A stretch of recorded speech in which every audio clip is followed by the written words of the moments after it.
Yo, what's up everyone?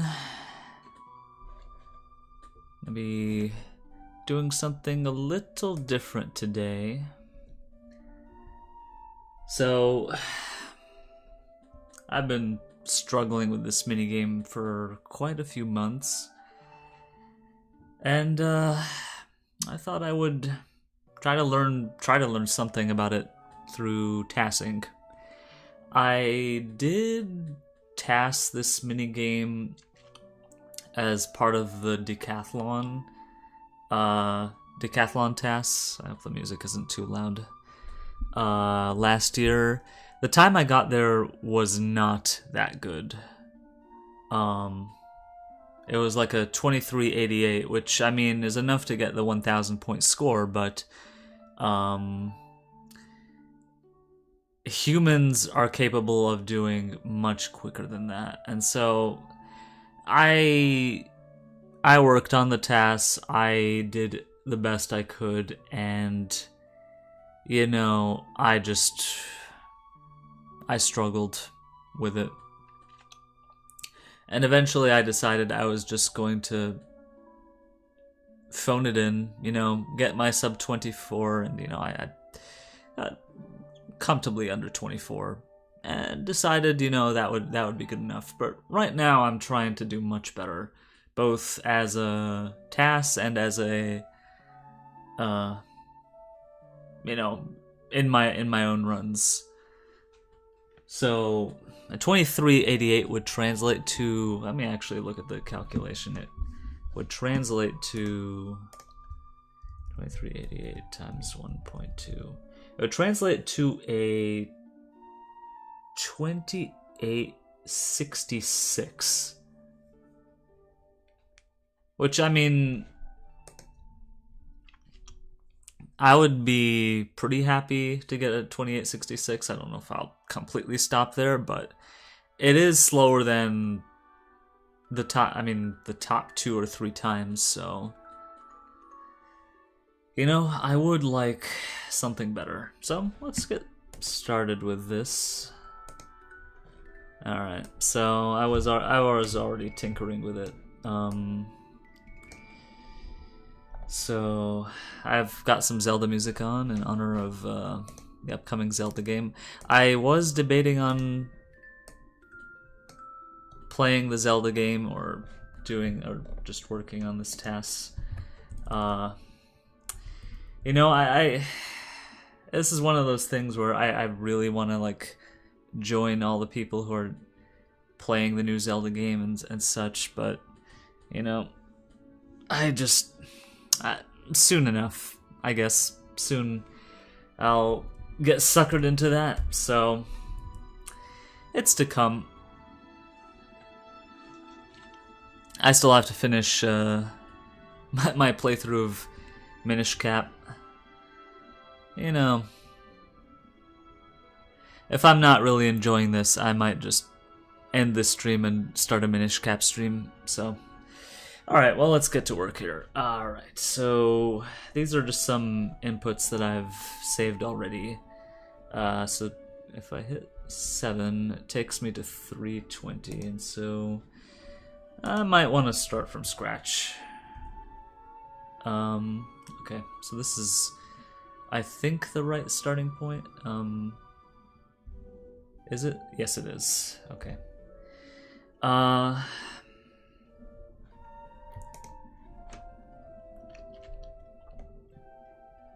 So, I guess when I tried this, maybe I want to take a bit of a sharper line at the start. So let's try same values, but we're gonna start with 95.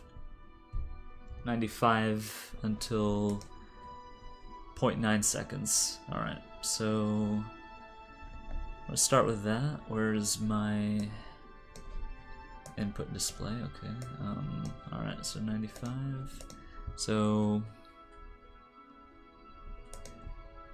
1, 2, 3, 4. Okay, we're gonna go all the way up until 0.9.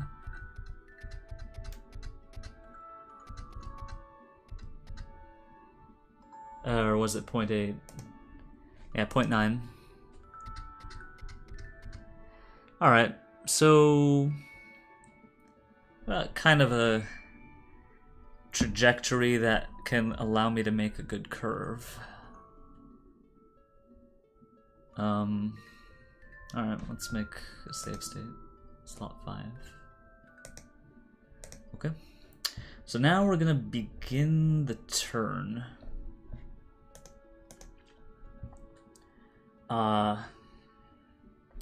Before I went gradually from 100 to 90, I'm gonna take it a bit of a similar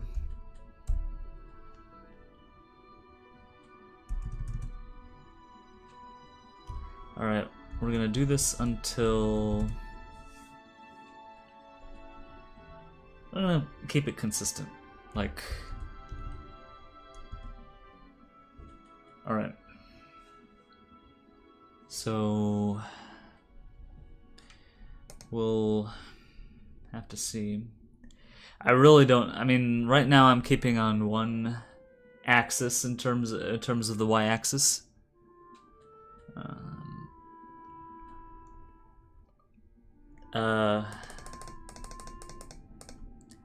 I don't know whether having some directionality, like some in the y dimension, is gonna change things.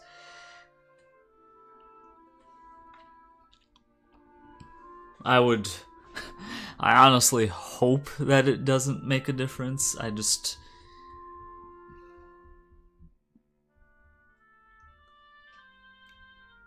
It would be great if it's just like one axis in terms of the controls, but well, that's something to test, I think, eventually. So 85, alright, so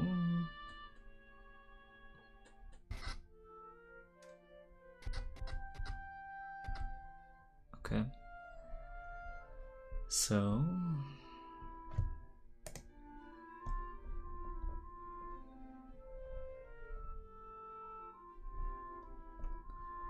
alright.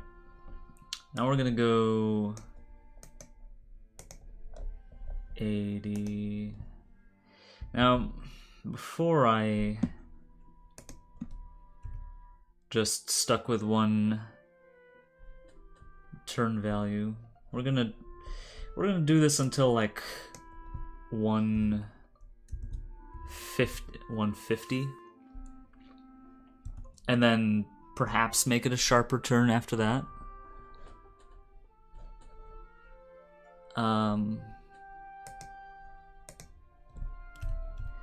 Alright, 80.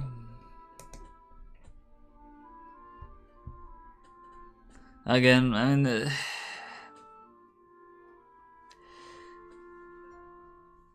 these exact values are, I mean, I'm not going to be able to like replicate them when it comes to actual play. It's just more or less looking at the final result and just seeing how best I can emulate it, or how closely I can. Alright, so we're gonna do that. Oh, we're getting a little bit close.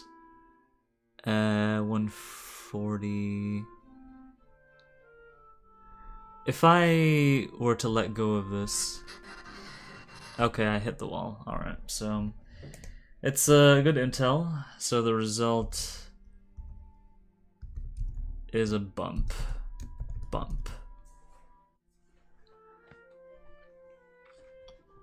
Alright. So how about...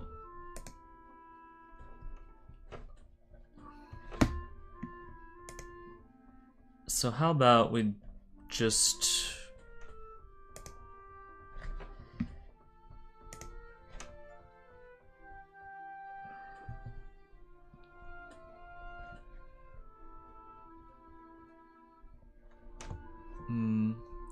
Oh, by the way, maybe I should make this a bit lighter.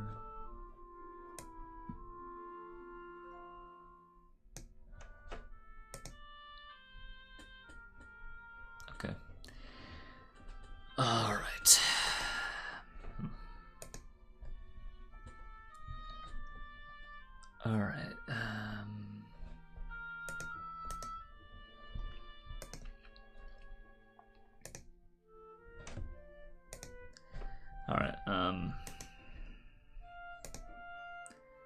what am I doing? Just trying to find all the windows again. I just every time I click on something new, it just gets buried. All right. So did I make it? Is this the same one as before? I think it is. All right. All right. So we're gonna hold the 85 angle.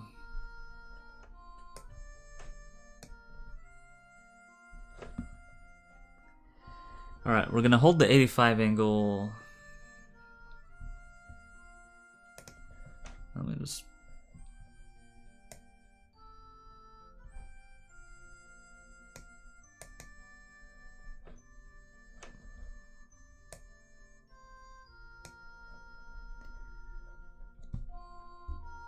We're going to hold the. Where am I? All right, dude. I keep losing the input, the task input thing. There it is, okay.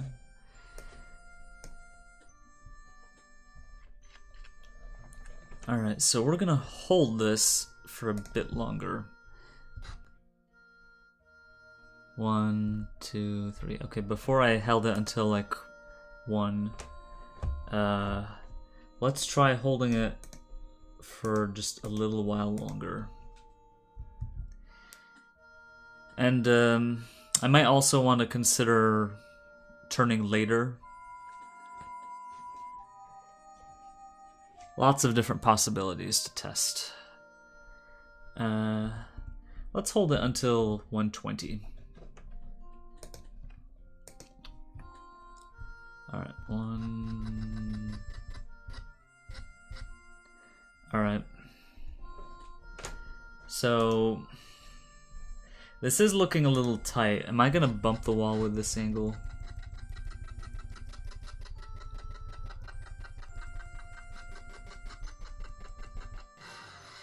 Yeah, I am.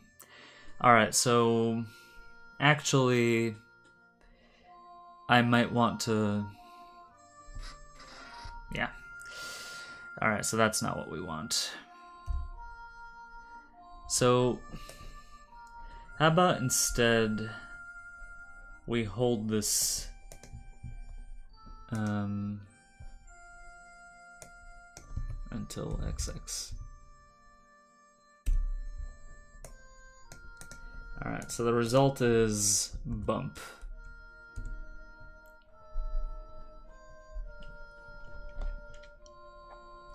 So instead we're gonna start with this, and we're gonna go all the way until 1 full second. Okay.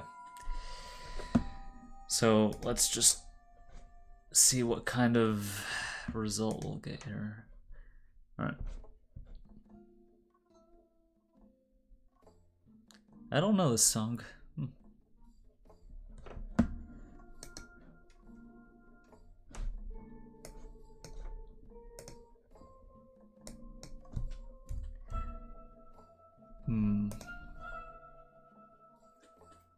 Okay. So 1, 2, 3.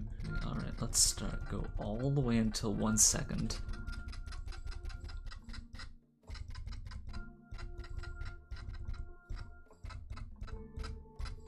All right.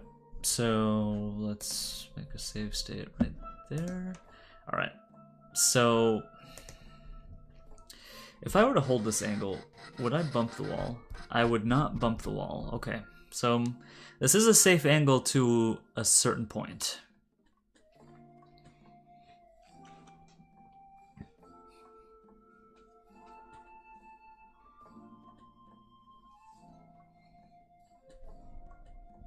The question is, what is that point? So let's go back here. All right, so now let's see about this 85 angle.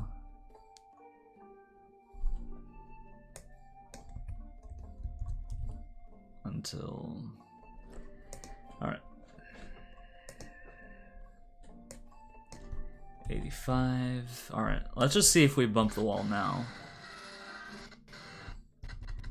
I don't think that was a bump. Okay. So, the question is, when do we make a break?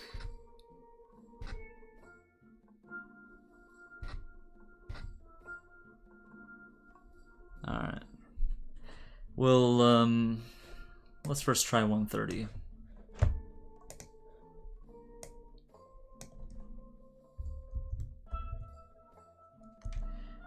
Yeah, the most important lap in this is going to be the first lap. That's, I mean, the first lap is really what motivated me to actually make this task, because in real-time play runs, I'm losing on the order of 0.3 to 0.4 seconds per lap for the first lap. Okay. Alright, we'll start with 130. Just make a save state right now.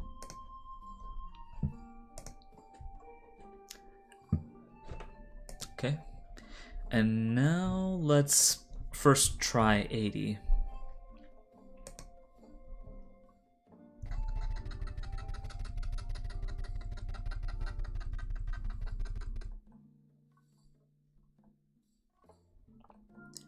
I am pretty close to that wall. Okay. Which is... okay. Right now I'm just grinding on it, so I have to make the 80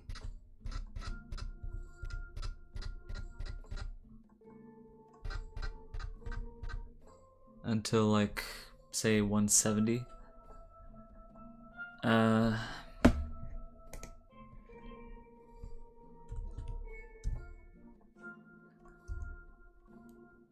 Yo, Falcosh, good to see you. How's it going? Trying a little something new today. Trying to see how I can actually get better at this minigame. I'm doing alright. Been a bit busy of late, you know. I've got a couple of conferences coming up next month, so kind of explains why I'm trying to go a little bit harder on the stream. Next month I'm gonna be busy with other things, so, you know. So, the numbers that you see on the left-hand side are basically angle values. So let me actually get the input display on screen. Yeah, I should probably have had it in the first place. Let me get this input display on screen. Let me go find, where's the window capture? Okay, there it is. Okay. Dolphin, where's input display 1? Okay, so looks a little blurry on screen. I apologize. Let me... Yes, they're joystick coordinates. In fact, for this, because I'm holding A the entire time.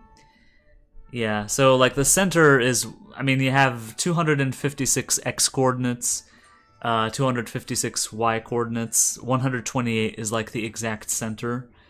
So let me just actually filter it and just make this a little bit more germane. Filters. I don't know why it's so blurry. It's... Oh yeah, yeah. I'm not exactly. I'm not playing this live. I'm trying to understand how I can do this better. You know, like the main reason why I'm doing this is I'm trying to find a way of doing the first lap better. Like,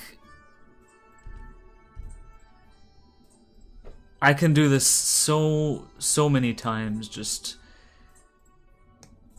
Yeah, let me see if I can make that a bit clearer. Hopefully it makes sense. So... Like, I've been losing... I mean, I'm about half a second... My best time is like a 28.94, whereas the record is 28.46, and but like when you do an NTSC to PAL conversion, you can go even faster than that. So what I'm trying to say is I'm half a second behind like a world record or optimal run, and more than half of that from from some analysis I've been doing is from the first lap. Like, obviously you're from a dead start, and so this first lap is going to be the slowest, which is accepted, but the fact that I'm losing so much time on the first lap is just...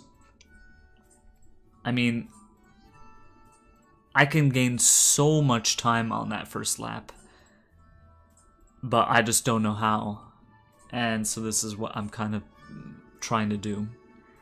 Figure out how to make lap 1 a bit quicker.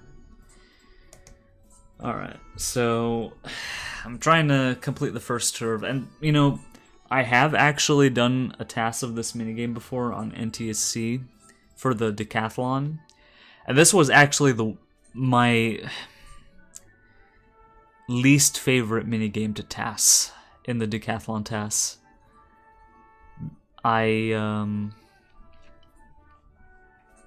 Like the first 8 minigames of the TAS took me about 2 weeks. You know, I wouldn't say it took me the entire 2 weeks, you know. One minigame took me like 3 days. Minigames 3, 4, 5 were fairly easy. 6 took a little bit of work. 7 took quite a bit of work.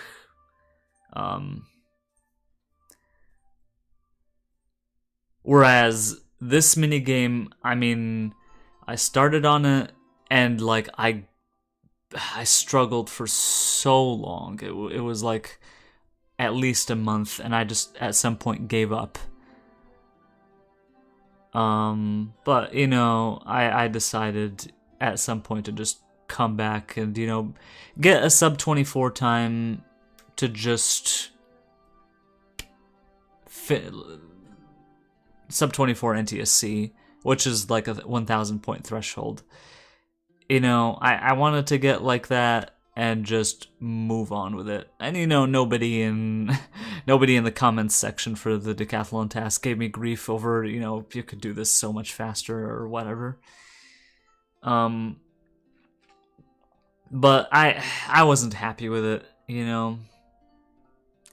And maybe this exercise will be no different, but I just want to try.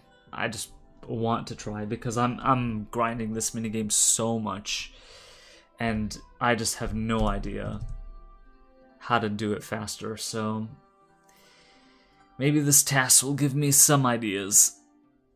And you know, I might just do the first lap and do nothing else, because you know, on laps, I am losing a lot of time on laps 2, 3, 4, and 5, but not as much. You know, mere frames, and sometimes I tie them.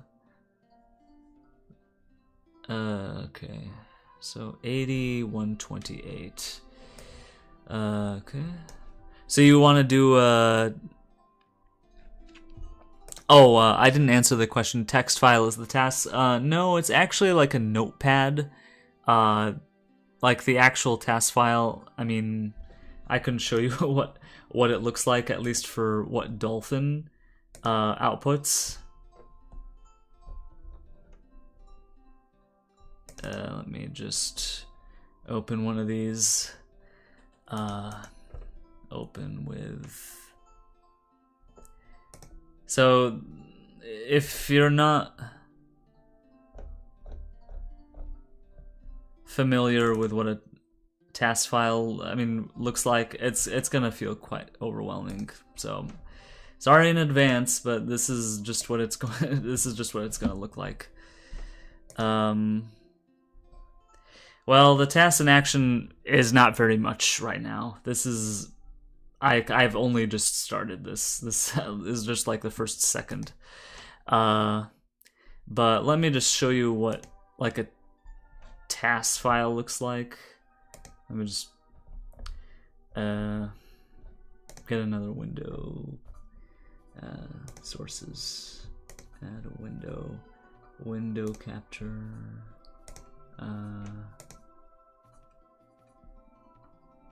Is it like hex edit?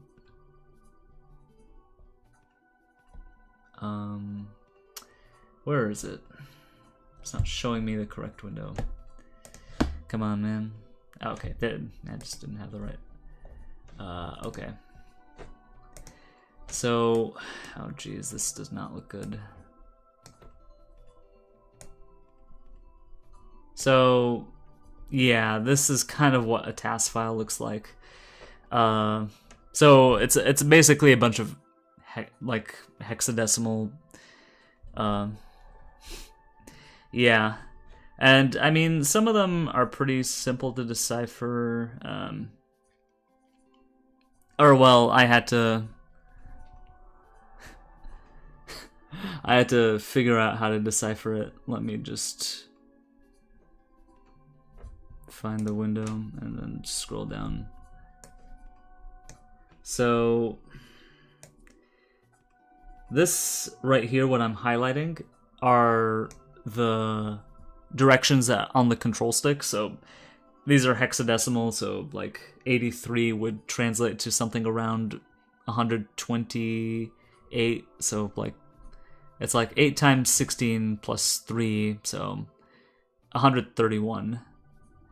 So the top of it is the control stick directions, and from what I've deciphered, the bottom, and it's actually like 2 of these in a row. It's like this is like 1 unit, but 2 of them represents 1 frame. So like this 74 all the way until this 1F right here is 1 unit. It's like 1 byte, I guess. Whereas 2 of these represents 1 input for 1 frame. And so I know that this... Do I still have it somewhere? So like... Let me just copy this somewhere. Yeah.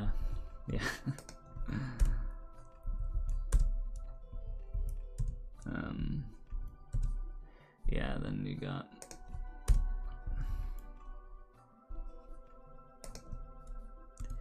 so there's probably a better way of doing this, but I'm just gonna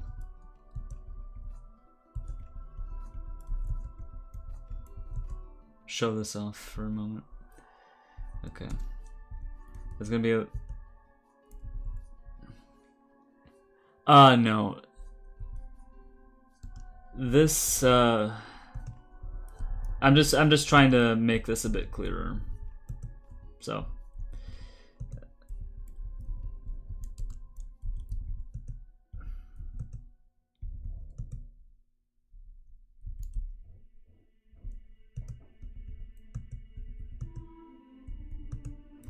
Yeah, there's gonna be like 32 in total.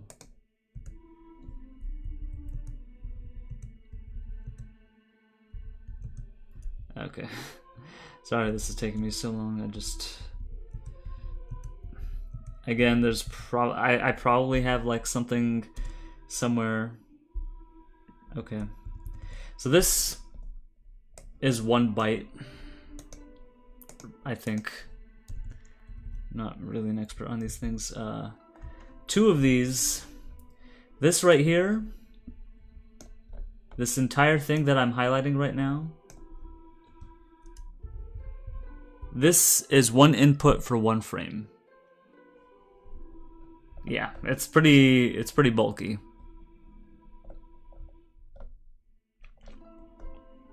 And so what I know, yeah, this represents like, I would guess like each of the, like you have 4 controllers.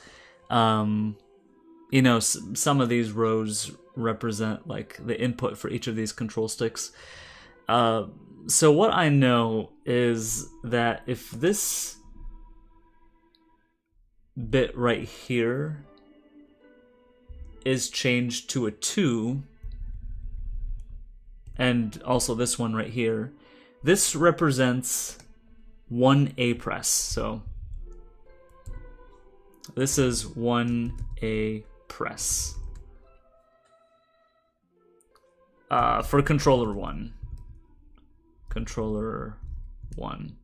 I don't know what it is, like how to represent like pressing A for multiple controllers, but this is, from what I've understood, is one A press for one controller. I think if you replace this digit with a 4, I think that's a B press. And if you replace this right here with a 1, this is pressing start. 1 start press. So basically, I had to learn that for, this is especially useful for the mashing minigames, because, I mean, if you were to try to, like, go frame by frame and try to press A on the input display and, you know, try to optimize it like that, you're gonna, I mean, you're gonna be in a world of pain. So instead, I basically like write a script automatically like print these inputs back to back to back to back to back, like press an A, no press, press A, no press, or in some kind of rhythm depending on what is optimal. And so I generate different, so for many of the things that I've worked with, I just like generate different files with a script and then test each one to see like optimal combinations of button presses, which took me a while to learn. I mean, this was not an easy thing, and I would venture to say that if I didn't really know how to like do any programming or stuff, you know, I would definitely have struggled. I definitely would not have been as efficient or as successful as I was. So yeah, that's basically kind of an overview of how I TAS with Dolphin. I mean, there are people who, I mean, and there are programs that are out there for, you know, generating scripts like Lua scripts. Sadly, they're for Windows controllers, Windows computers, and I'm not on a Windows computer, unfortunately. I could probably get a Windows computer. I can afford to do it. It's just I haven't done it yet. I mean, my computer, I have it. It works. It just, a lot of programs are just not built for my computer.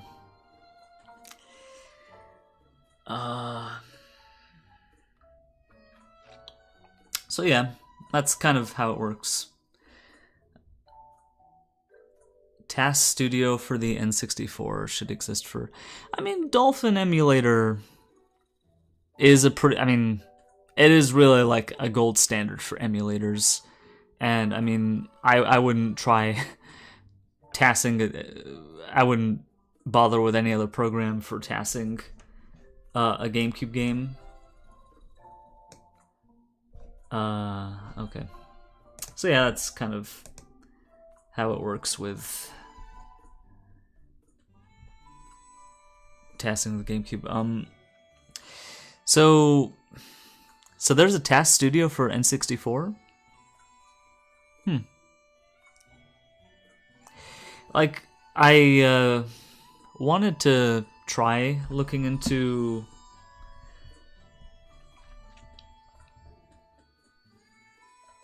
it converts it to the hex code you're directly manipulating. I mean, I think Dolphin might be doing that in the background. It's just... I see, okay. Directly manipulating. Okay. So, I mean, Dolphin, I don't know if...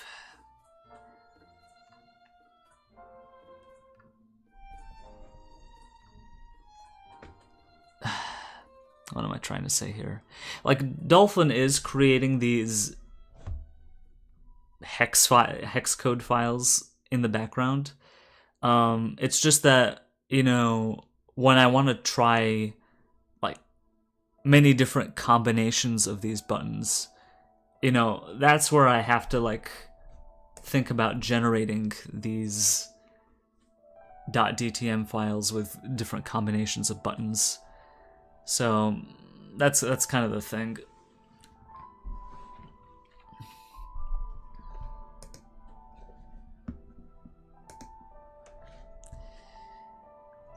So what game would you want to try TASing? If you don't mind me asking.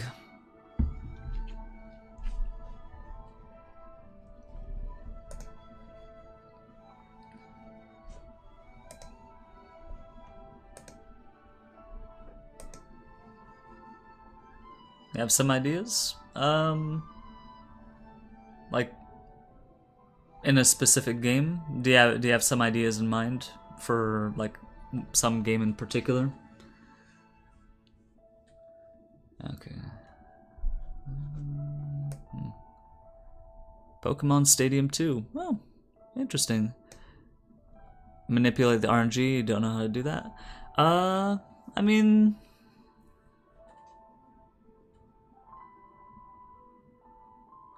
I'm not very well versed in Pokemon Stadium, but I mean, when it comes to manipulating RNG, you can basically wait on certain frames. Like, you can like make a save state on the first available frame where you press like where you can like make an input, and then, you know, just like wait one frame, see what the result is going to be, and then, you know, wait another frame, see what the result is going to be. Yeah, of course, there are more sophisticated ways. Like, I should probably... Like, when I was making the task for the Bowser Nightmare task, I enlisted the help of, what was his name? Rainchoos? Rainchoos is a pretty proficient tasser for Paper Mario and Mario Party, the first one. Made a couple... I think he even made a decompilation of Mario Party 4, some other project like that. And I mean, he found like the RNG function, and you know, I tried to follow that. Unfortunately, my knowledge is just not really that good when it comes to, you know, the actual assembly and the underlying mechanics of these minigames. Let me just whip out my phone and see this picture that you sent me.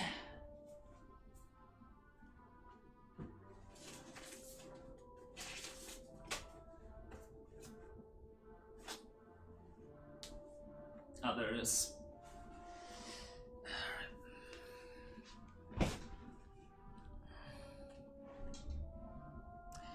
Yeah, I mean, I would love to have that knowledge. It would be so.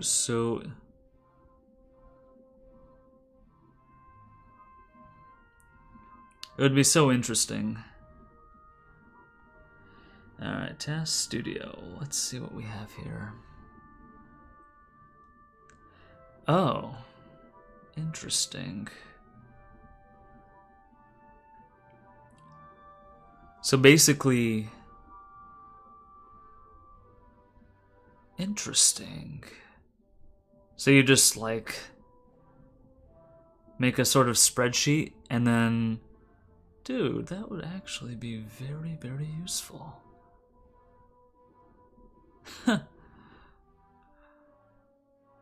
Wow. Is this... I don't know how it... I mean, I haven't heard of anything like this for Dolphin.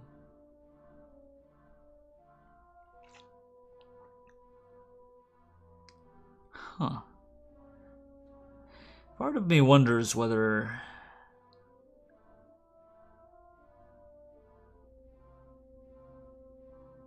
you can actually generate a file like this. I mean, I wonder if it's like specific to a certain system, or whether, you know, an input is an input no matter what system. I have no idea, but it looks very interesting and very useful. I'm betting that it's not compatible with my operating system. I probably should get some... It's like a .exe file, if I'm not mistaken, right?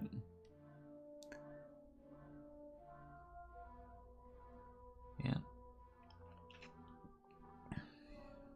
Like, I got my computer before... like, just before I started recording and streaming and stuff, and I didn't really think I was gonna do it. Yeah.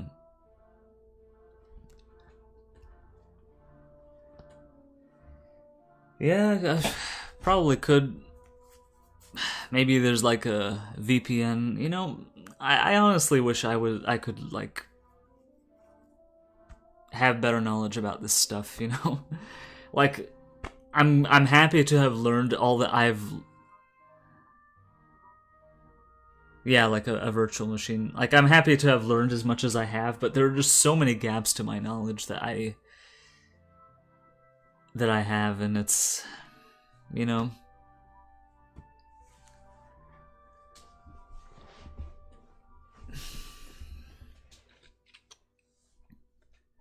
Yeah, like, I think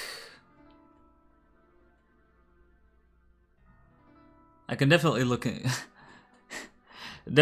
into that stuff. Alright. So, at the moment, I'm just gonna try to make it through this turn. Oh, where is... Alright. I'm just gonna see briefly... Oh. Let me just type in 130 until 170. So yeah, there is quite a lot of studying to do. I mean, it's what I do for a living, you know. I always have to study things. I mean, in my regular job, I have to read articles all the time and see what's new in my field, and you know, there's just so many things I want to try out. It's just I'm busy with one thing, and you know, the rest of the research community is doing another thing, and so the same thing is with gaming and TASing and, you know, speedrunning. Like I've done a lot of Mario Party speedrunning, and I've always wanted to consider learning other games. It's just there's like trade-offs to...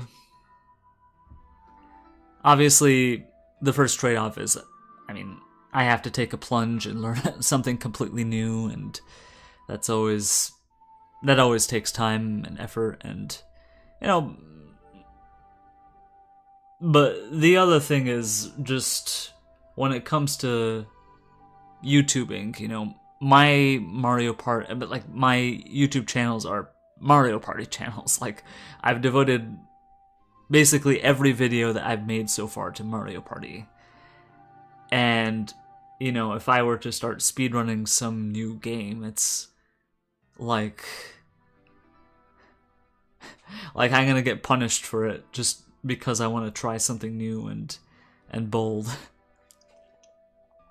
Which is why I kind of feel like Mario Party is always going to be like the main thing that I do. It's kind of what I got myself into. Which, I'm still having fun. I still have tons of goals and interesting things that I want to accomplish. But at some point, you know, just speedrunning this game with really no... Like, the community is just... I don't want to disparage, and it's just like the community, it's just kind of barren, I feel, a lot of the time. So, a lot of people just come and go. They realize I don't want to spend all this time, you know, suffering with RNG and stuff, and, you know, they just move on to another thing. Which is natural and understandable. I just... Eventually, I will move on to something just... You know, I feel that Mario Party will always be in the background. Okay. I just try this turn. Oh. That is not what I wanted. No. Let me try this again.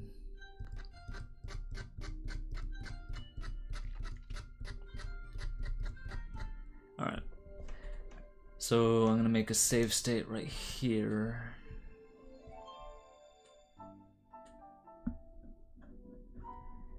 This music is from Breath of the Wild.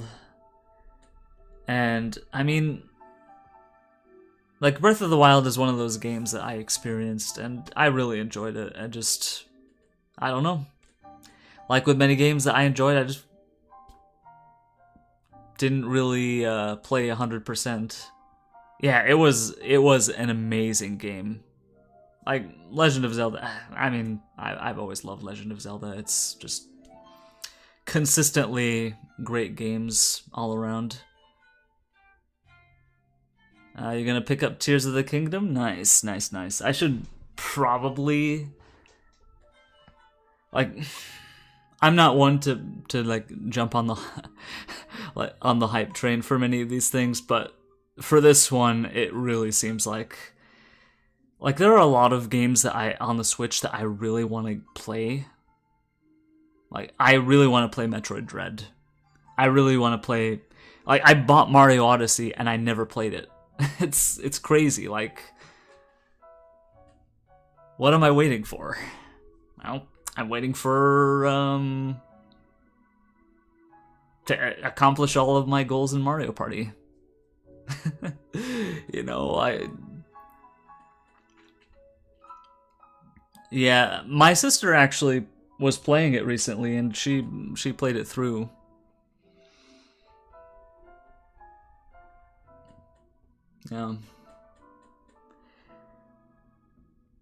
Yeah, I mean, I started playing a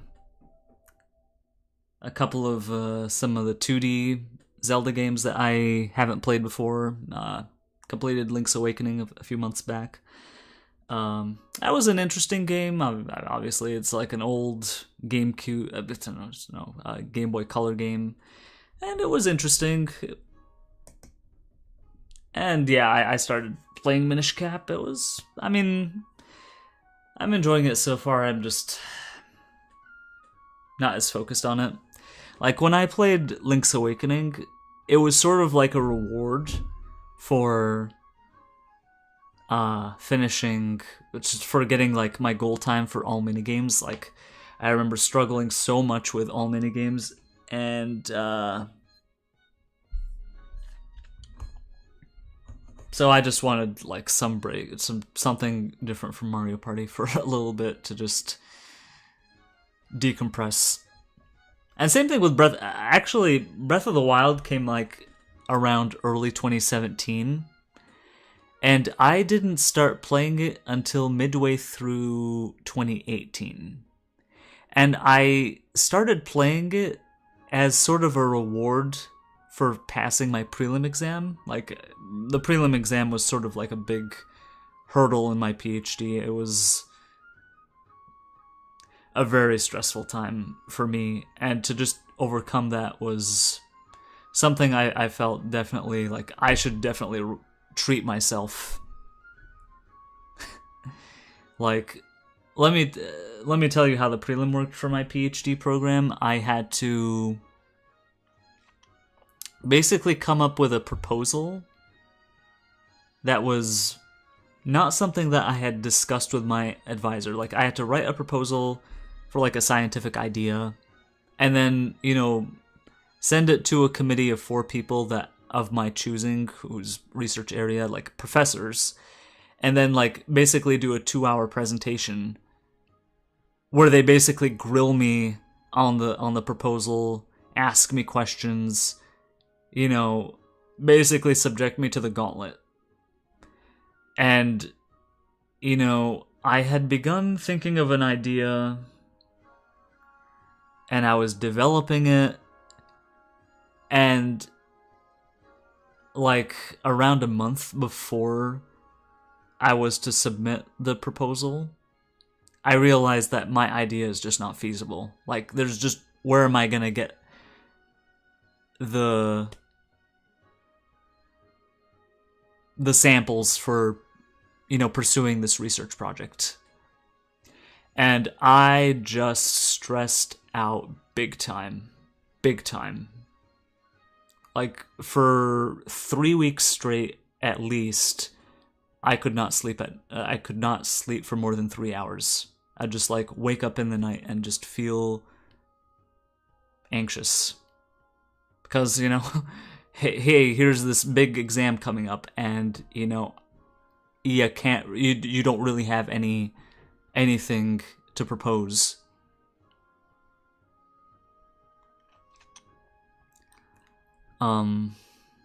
So yeah, it was a difficult time, and, you know, as an early stage early in the PhD process, you know, you're just learning the ropes, you know.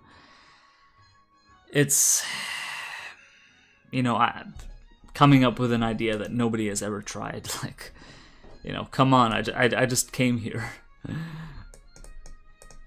So, yeah, that was...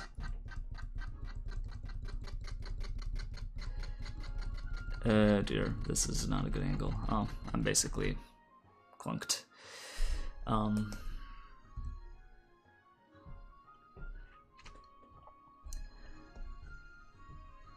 Okay. So yeah, pre-doc. Yeah, so that was really the most difficult part of the PhD experience. I think the other difficult things were like the sense of loneliness that I felt a lot of the way. Which, I mean, I felt a lot of loneliness, I think, before I started, before the pandemic, and then, you know, with the pandemic, it just, you know, like, at some point I really felt that I had lost something, but I couldn't really name what. You know, something in my life was just missing, and I just didn't really know how to fill in that void in my life, so to speak. And so then I discovered streaming, and people who stream, and people who go for records, something that I had done a lot of grinding for records as a kid, but, you know, I'd given up on that a long time ago. So yeah, that's how I got started.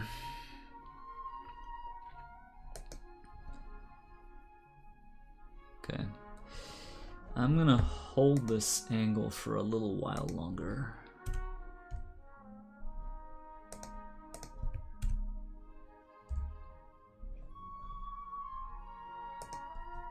Yeah. I mean, streaming brings on its own stresses, I would say. Like, I think the most important thing that I'm trying to go for is just, obviously, first, I'm trying to improve at these different challenges, you know. Like, I'm a lot more persistent at, you know, whatever. Like I'm approaching gaming these days with a very different mindset from when I was a kid. But obviously, the second thing that I'm trying to do is just connect with people and, you know, find people of, you know, connect with anybody who has like a shared interest. So it is something that is definitely, I mean, I'm enjoying it. And another thing that I find very beneficial about streaming is I'm not a very talkative person in real life. I don't know if I give the impression that I'm a talkative person, but I'm definitely not like that in real life. But I feel like streaming has definitely improved my ability to chat with people, to make small talk, to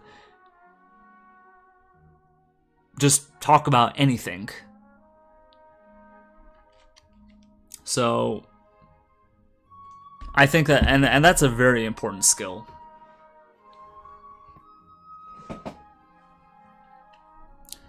So I would like to keep improving at really all of these things. Alright. 85.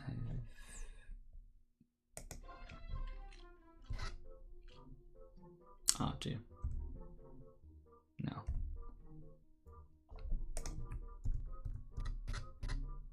Okay. Alright. So you've played a bunch of Zelda games? Or just Breath of the Wild?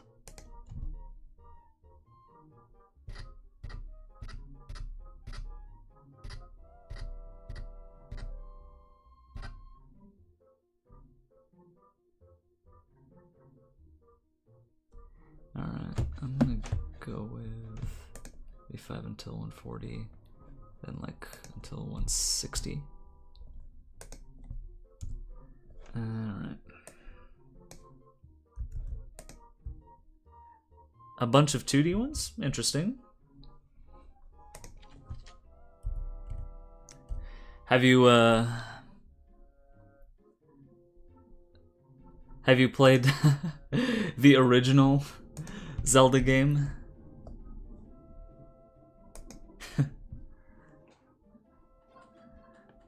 Yeah, I played Awakening. Yeah. You played it with a guide. Good idea. I think I remember playing that early in my graduate school. I found the first dungeon. That was all fine. Yes, I remember that very particular patch of grass that, you know, you just had. Just how was anybody supposed to find that, dude? That was outrageous.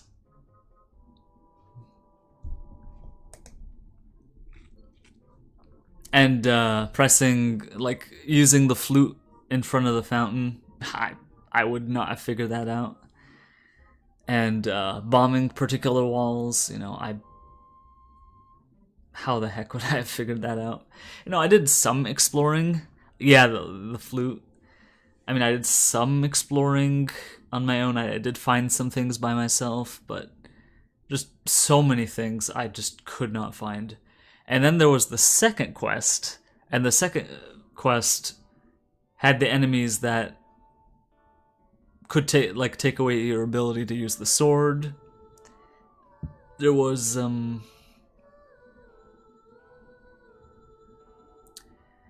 yeah, the second quest is even harder than the first quest, as you probably can tell.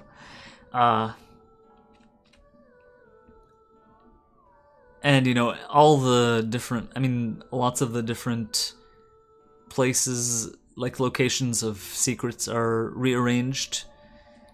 You can play the second quest by having a file called Zelda. Like, if you just have your file called Zelda, you can skip right to the second quest.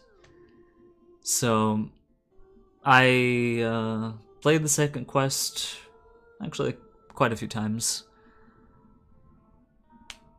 So, what else? What else have I played? I played Link's Adventure of Link. that was a trip. That one also needed a guide. I think I felt pretty satisfied when, like, I sort of got the hang of Adventure of Link. I still die several times, I get game overs, but, you know, just being able to play it just felt satisfying. You know, say the second time, or, you know, whenever I could do it. But there are plenty of cryptic things in that game. And then Link to the Past, I've played pretty much everything except the DS games, the 3DS Link Between Worlds. A Link to the Past, I mean, it's an excellent, a lot of people hold it up as one of the standard Legend of Zelda games, and for good reason.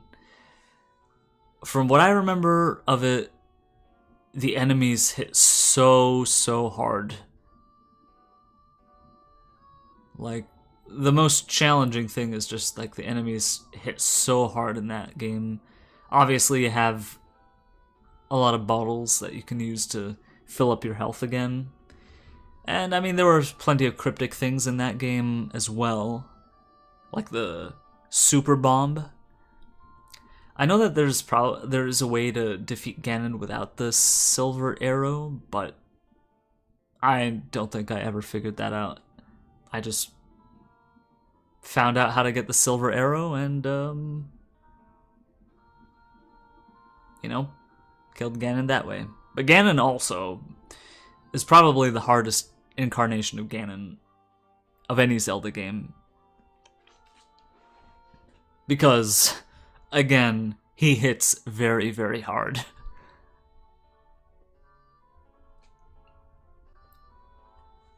Let me see.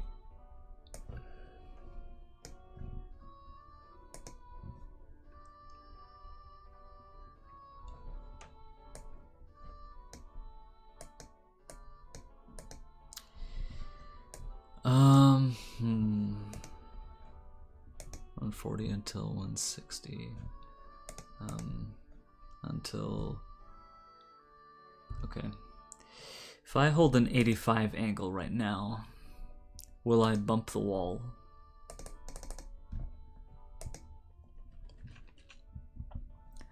So yeah, I also played a ROM hack of the first Legend of Zelda. It's called Zelda Outlands. And for that one, it's a much larger area than the original Legend of Zelda. I think I had some fun with it.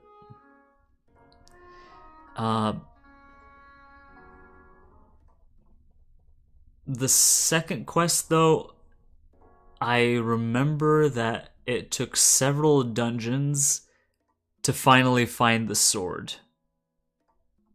The sword, I think, was in the third dungeon. I probably don't want to give too much away about it, but,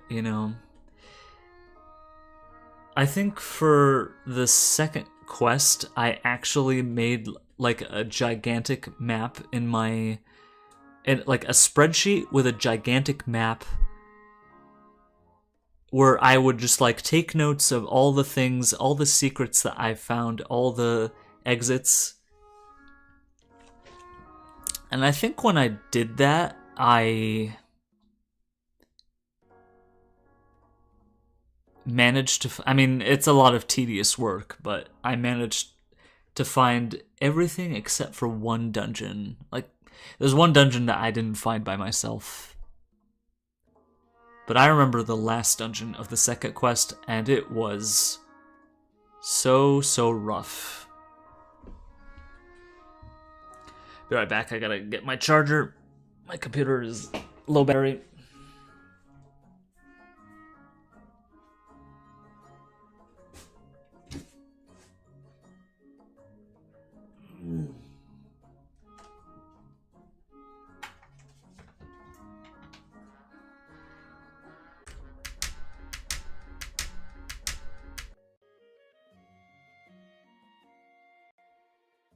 I played, I think, one other... I started a ROM hack of A Link to the Past. It's called Parallel Worlds. I don't think I got too far in it. I started it, I just never really bothered to continue with it. You know, both of these hacks are more difficult than the original. So I tried a ROM hack of Ocarina of Time called Zelda's Birthday. And unfortunately, it just crashed whenever you get out of the first house. I'm sure on some emulator or some setting it could probably work, but when I tried it, try to leave the first room, crash. So I didn't really get to enjoy that. But I mean, there are so many other ROM hacks these days. Like, people are playing all these ROM hacks, and you know, these even these early representations of Ocarina of Time that they find from the game files or some kind of thing. I think they have completely decomped the Ocarina of Time. It's like 100% decomped right now, which is so cool. And you know, I wish I had the ability or the understanding to decomp things. It would certainly address a lot of mysteries. For like, for example, Mario Party 5, you know, I would love to have an understanding of Mario Party 5, certain questions we might have about, for example, what the CPUs, like when and how CPUs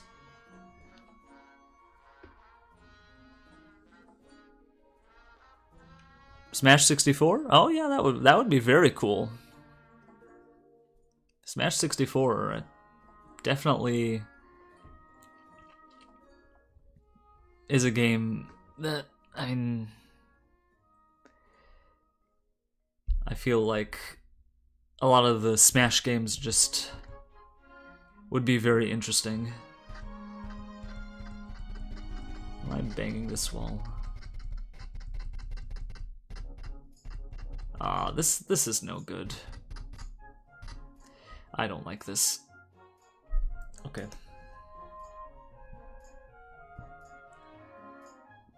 Be nice to understand the odds of Day of the Races in Mario Party 2. I think that in the Mario Party 2 speedruns,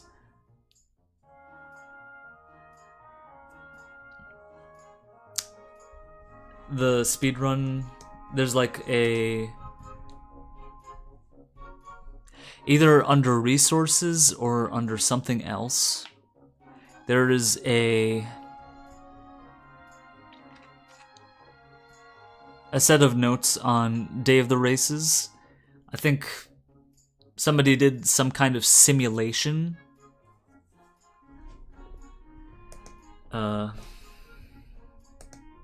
They like simulated Day of the Races until XX.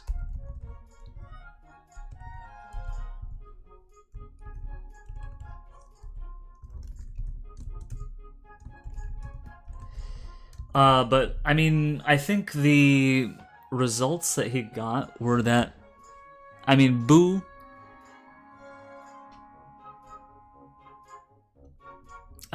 he's figured out that Boo is more likely to win, followed by Womp, followed by Womp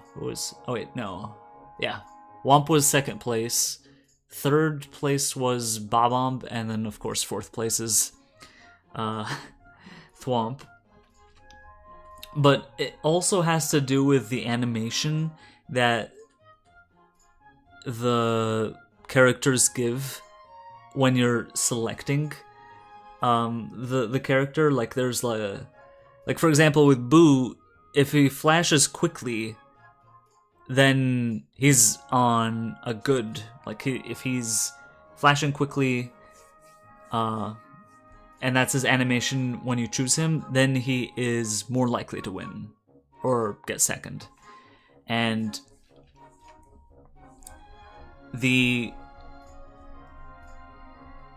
there's also a slow animation for each of these characters. So if Boo is not flashing enough, you know, that means that he's not as good. So it's kind of weird like that. Yeah, they do have starting animations. So there's a similar minigame in this Mario Party called Random Ride. I think you saw it when I was doing all minigame speedruns.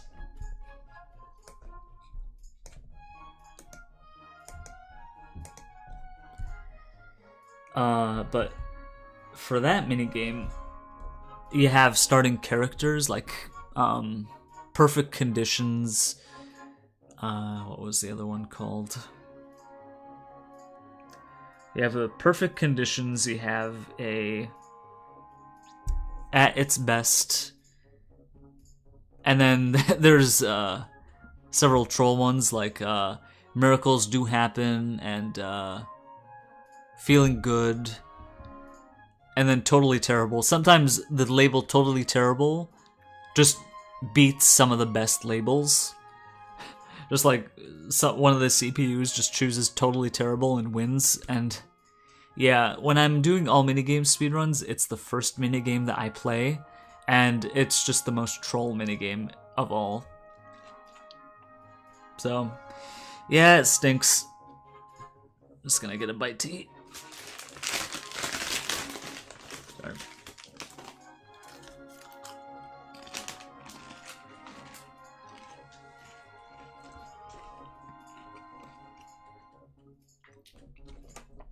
Okay.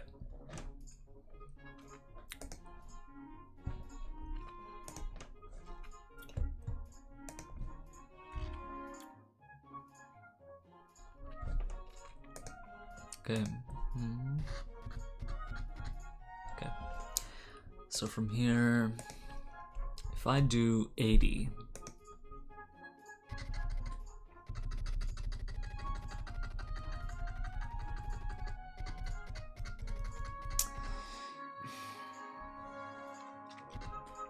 okay. So I don't think I'm bumping the curb right now. But is this really better?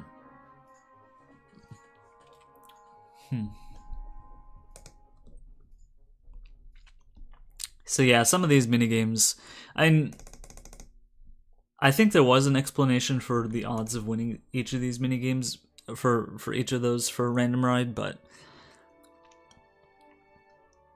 I'm not really satisfied with the explanation that was given. So I would love to have some kind of explanation for how that minigame works and what are the chances and what are... I would love to have that knowledge. I know that there's something called Dolphin Memory Engine, which is probably indispensable when you want to try to figure out these things.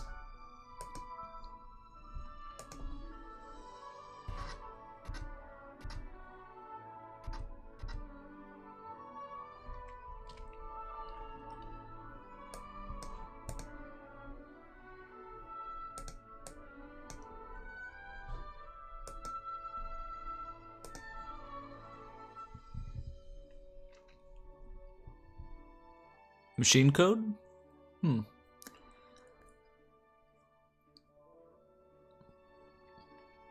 You mean like assembly language?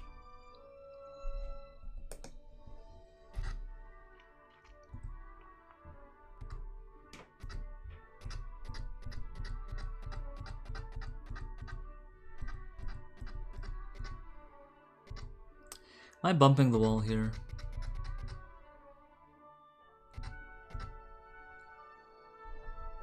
Yeah, assembly is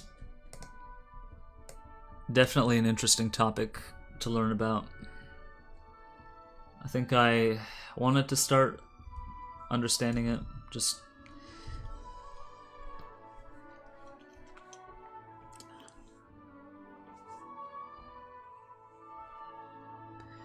dumped it, but it's all in assembly. Yeah, that, I mean, for sure. Is Smash 64, is there like a decomp project for that? Is there... What's the deal with Smash 64? I'm not too well versed with the community or efforts around it.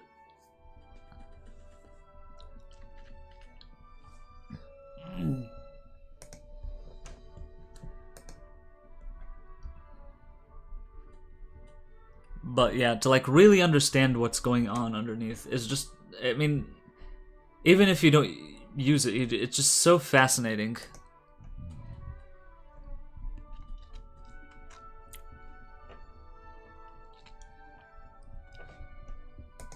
Okay. I'm basically holding this until...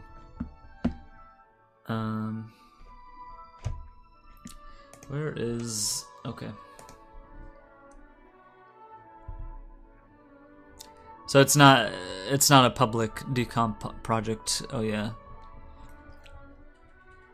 Yeah, absolutely would be. Finding some way of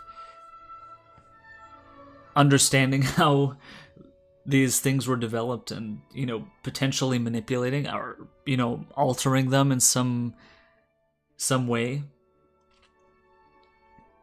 Obviously, don't tell Nintendo that you're doing it, you know.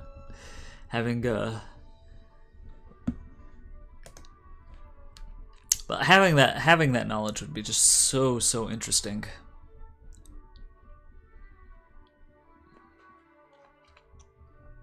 You know, I would love to find some way of just...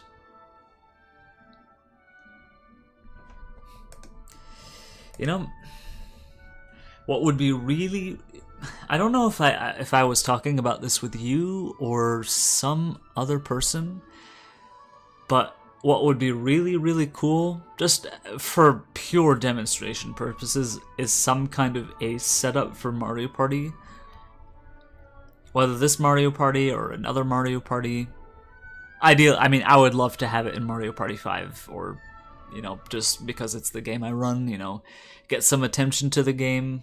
You know, just like these little things. Discoveries in strats for Mario Party are so rare. So, like for example, last year, like the thing that made the perfect score tasks,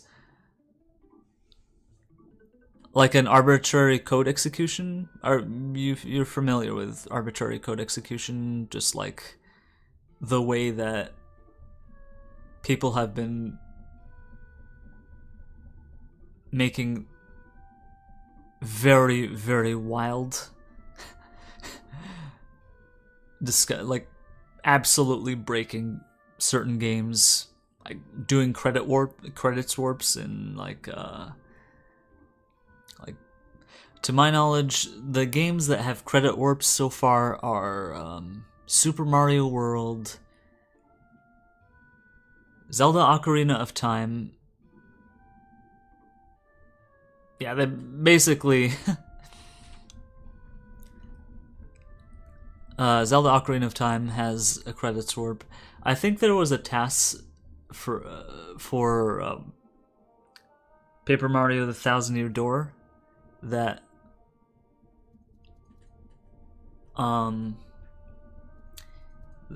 where they go straight to the credits or something like that.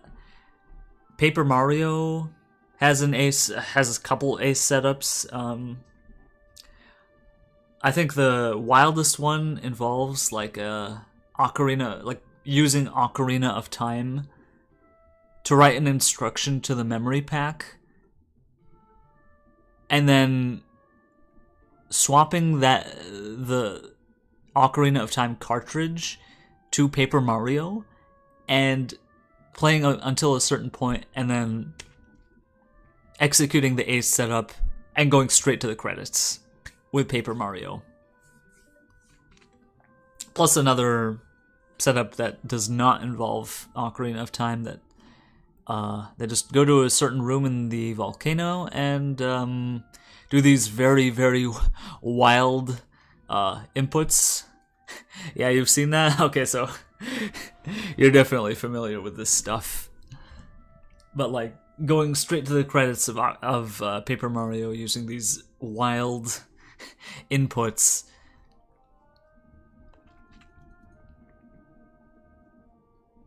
I mean, I think Rain Shoes was one of the people who found it for Paper Mario, and you know, that comes from a deep understanding of, well, how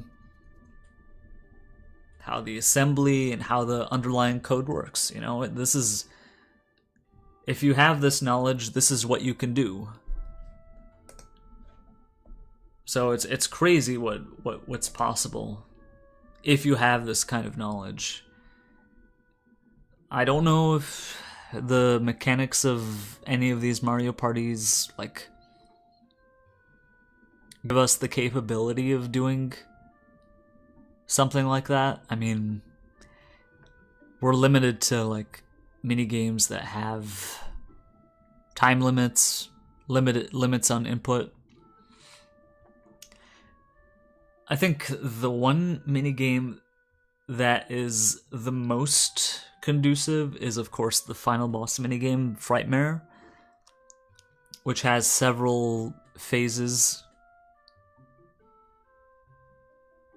Absolutely, absolutely. There's a lot of work to actually convert the knowledge into like getting our bytes to align in this certain way that we get, and to get the game to like execute this code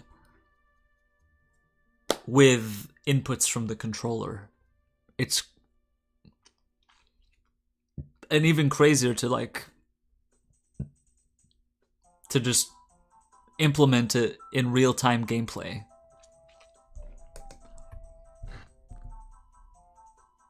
Okay. Okay, so I did make a save state here. Okay. So I am hugging the wall here.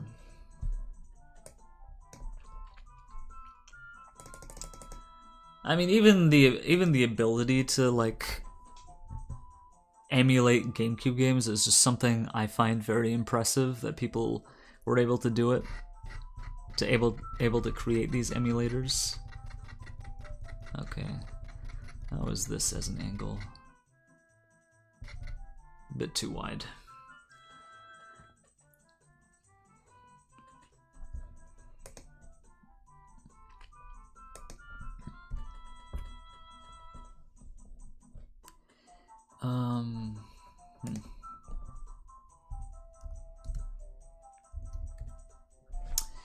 Let's Let's see if what happens if I just do 80.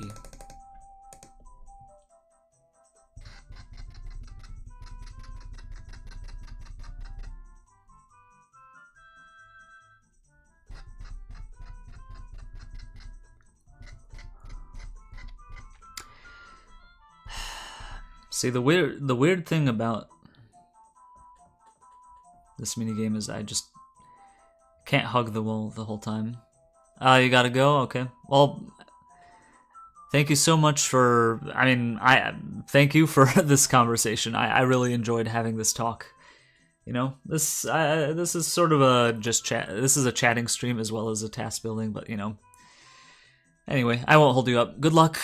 Have a good night.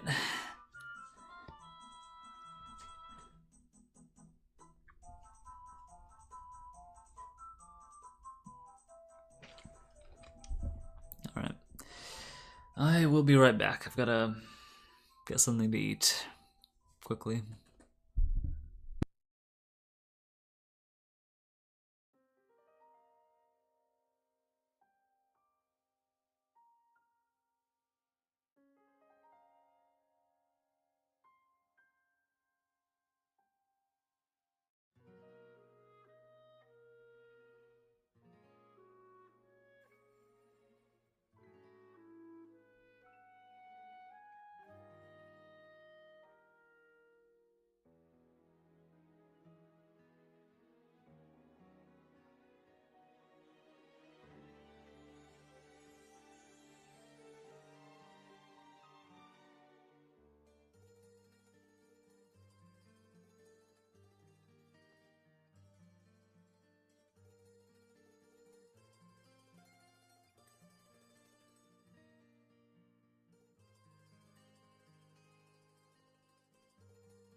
Alright, back at it. Here we go. Haven't really gotten too far. Well, that was a nice conversation we had. Alright, let's go.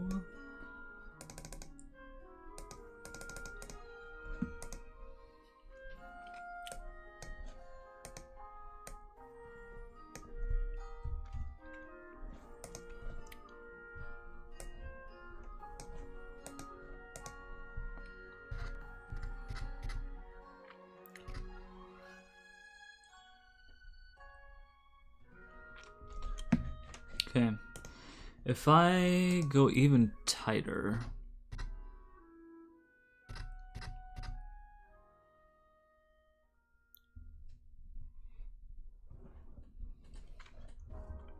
I'll just save for another 5 frames.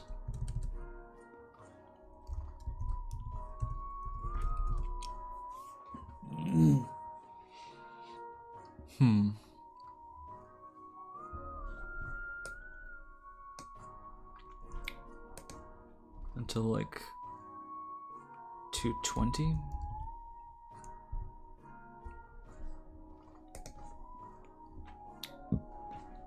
Alright, now just emulation, save state, slot 8. Okay.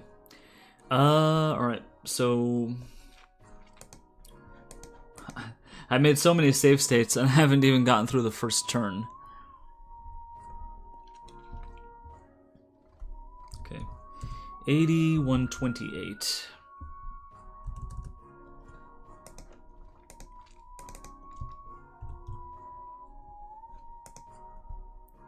One, two, 3, 4, 5. So now I have to sort of pull out of this turn. Pull out of the curve. Like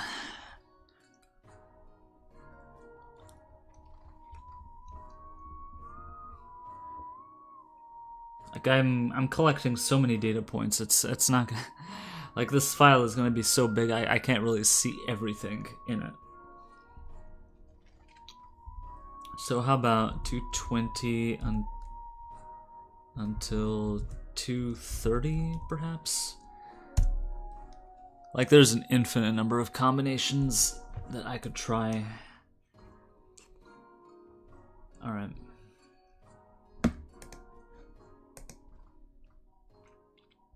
Which is really the scary thing about a task that involves the control stick.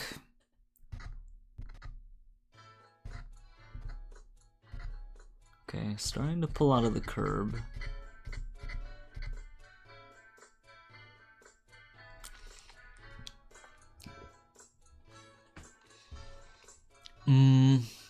That's a bit too much clearance.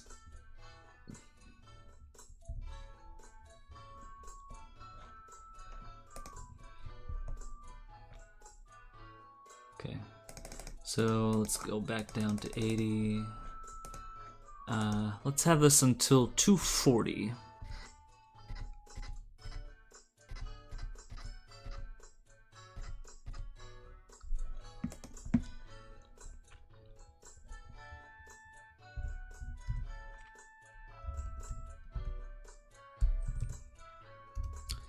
Okay, so the most important lap is the first lap. I've got to make it work.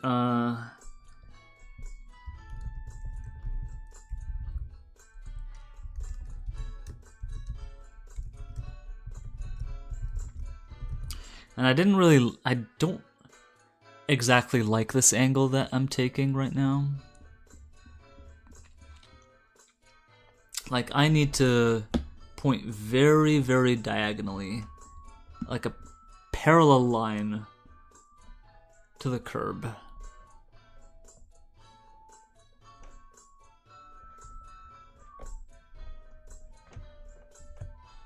Alright, so we're gonna take this.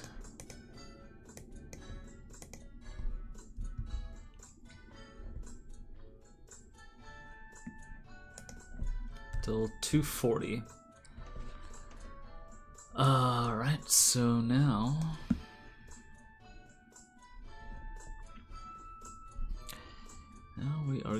2 until 240. Maybe 250. 250.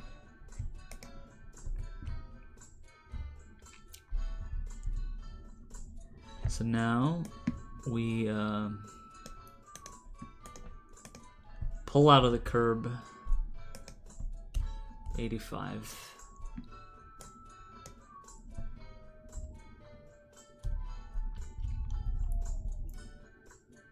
All right. We'll decide when. Save to slot 9. Okay. All right. I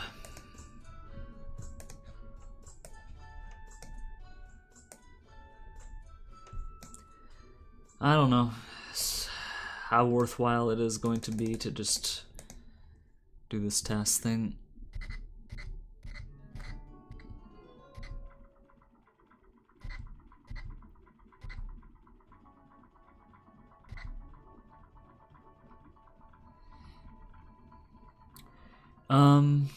Let's just see. Okay, that's already... yeah. A little too much. Alright. We'll go back to 8 or 9. Okay. We are... where...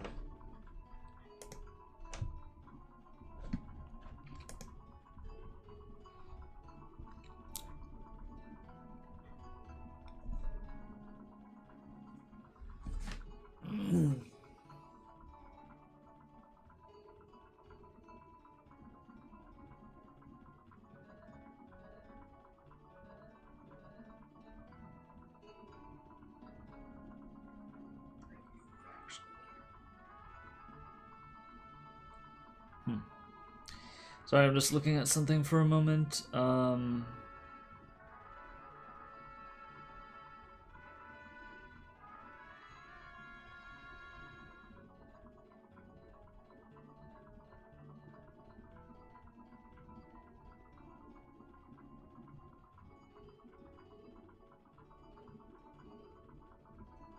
Anyway, shouldn't be too distracted right now. Busy streaming. Anyway. Alright. Let me see. 250 until...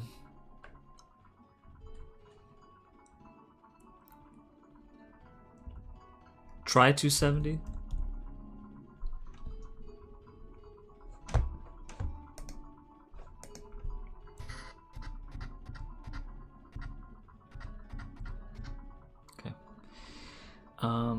Now let's graduate until 190.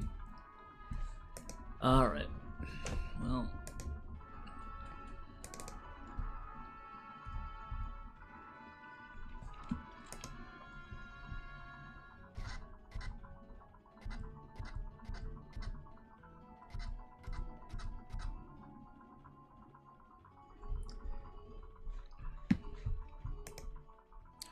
so 270.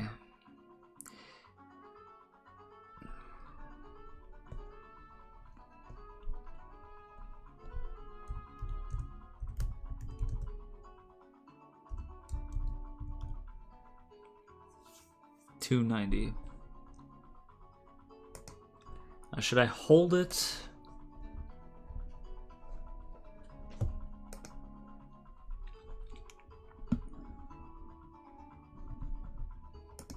Or should I continue to...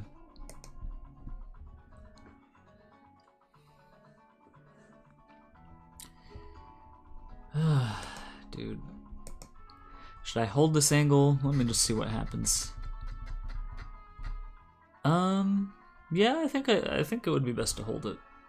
Nope. At least until, say, 310. I'll just hold it until 310.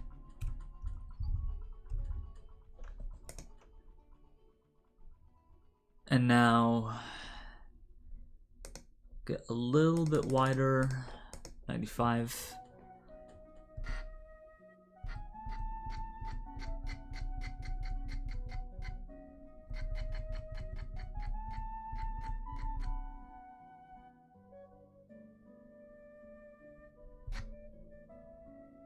All right, I'm holding a 95 angle.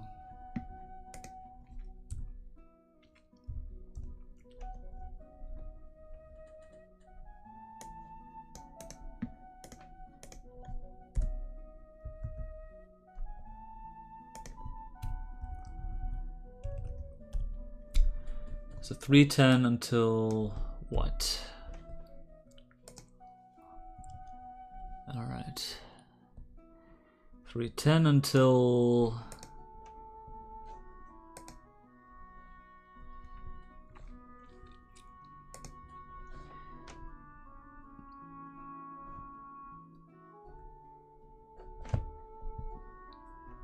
maybe one more frame. Okay, 370. All right, so 370. So this is where we're going to try to begin our second turn of the first lap. All right. I just get some water real quick.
All right. So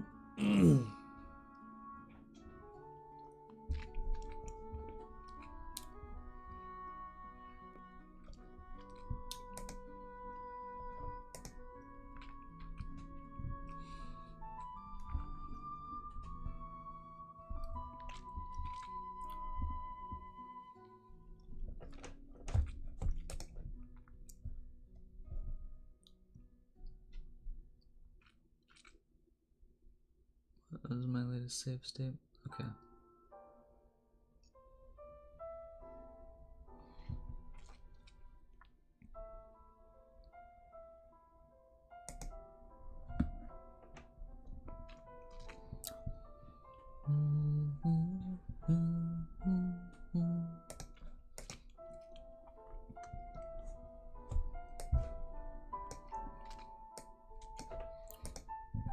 You know, a lot of these games I've been neglecting over the years.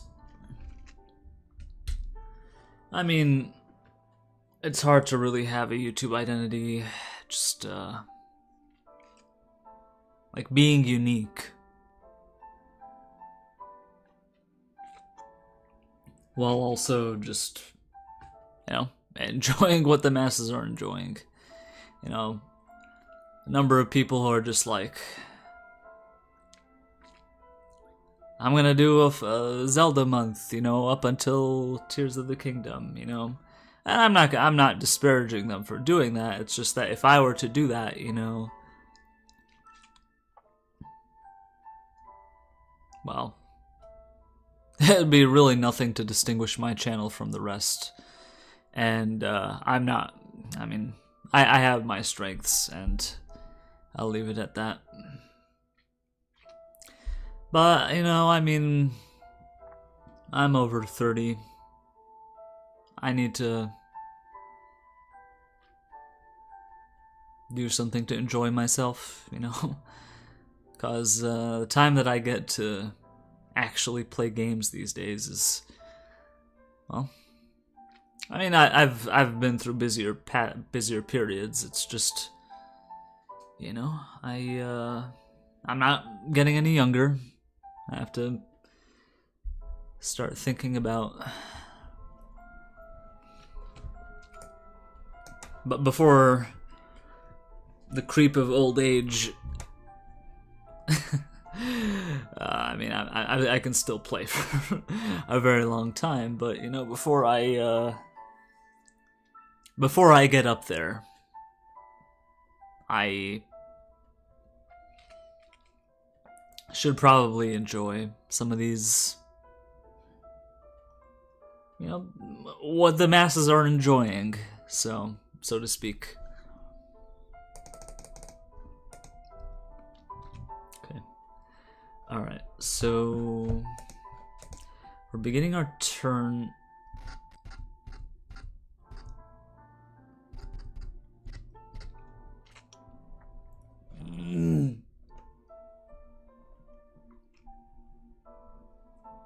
So I went 90 for 5 frames. What happens if I just do 80 from this point? I would be very, very, very adrift.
Alright, how about I drop to 182?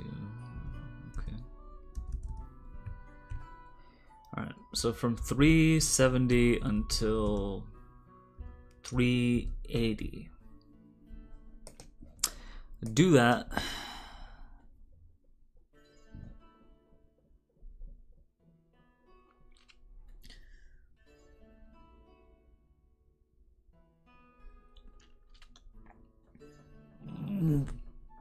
The thing is, when I'm actually playing with the control stick, it's not like I'm making these very graduated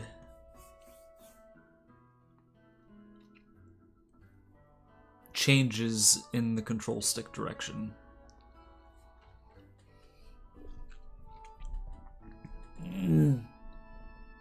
Like, I'm actually making very, very drastic. I mean, that's to be expected. Alright, so from 85. Now, what happens if I just, like, drop all the way to 70?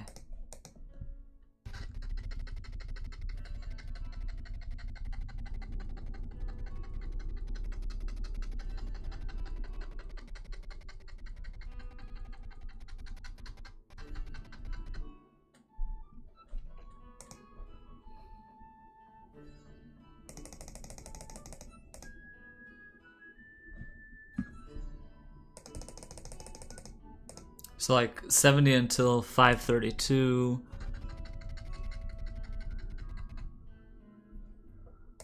And then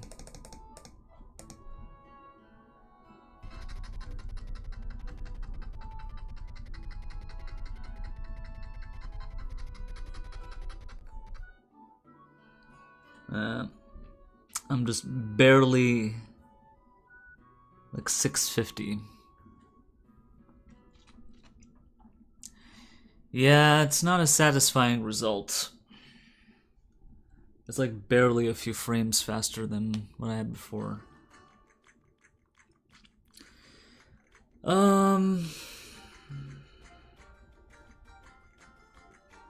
Like I can manage a 650 without very fine-tuned. Okay. So let's experiment with the second turn. Like, we are at this point. Midway through the lap. Let's try to find every possibility. Let me just write down what I had before. So 70, 128.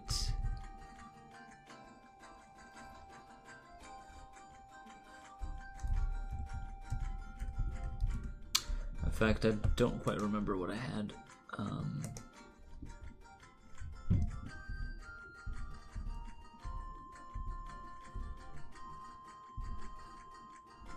Oh.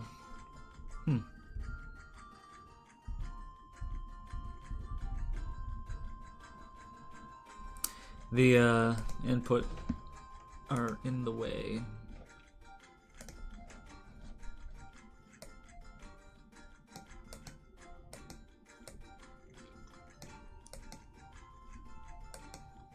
Should probably have it on this side, I would say. Very right hand side. Okay. 524. I don't remember. You know, it's not even worth looking into.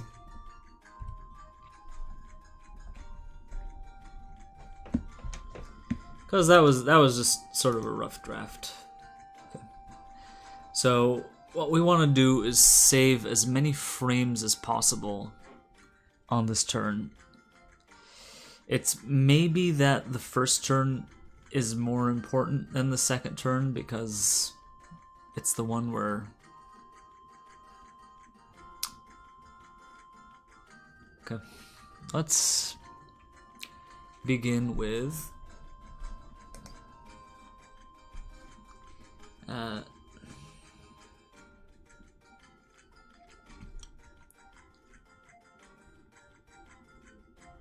let's try 65.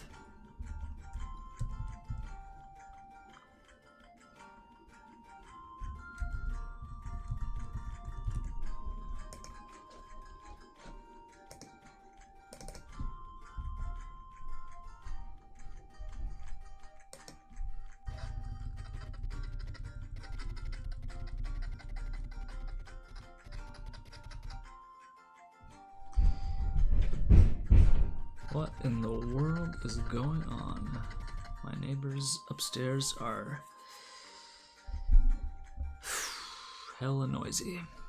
Okay. So I was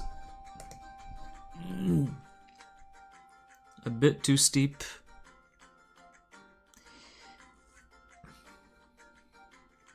But what happens... Okay,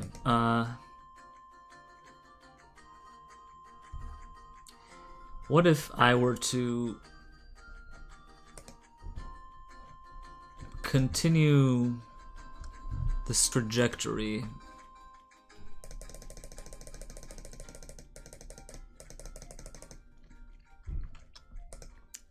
I'm gonna go up to 90. And then jump 1, 2, 3, 5. Okay.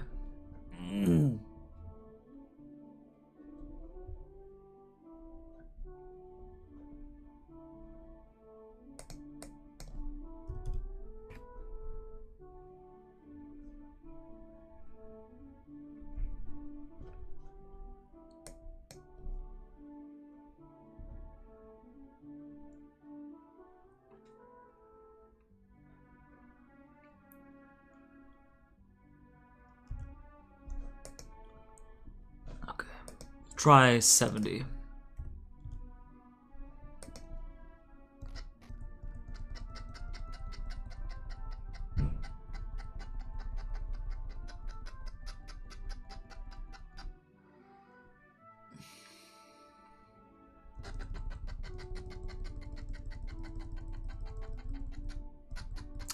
I don't like it, but we'll just see.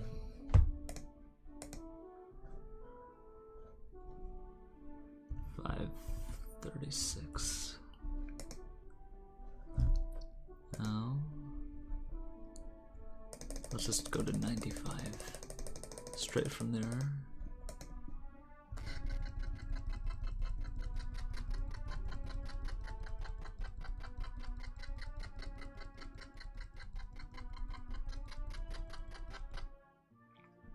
Again, around 650.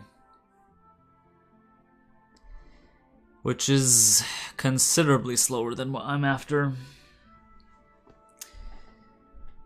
Okay.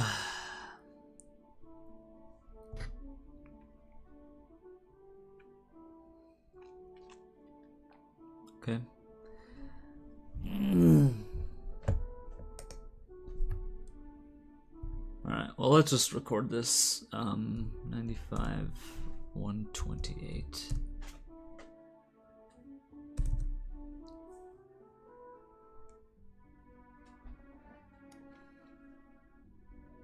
536 until...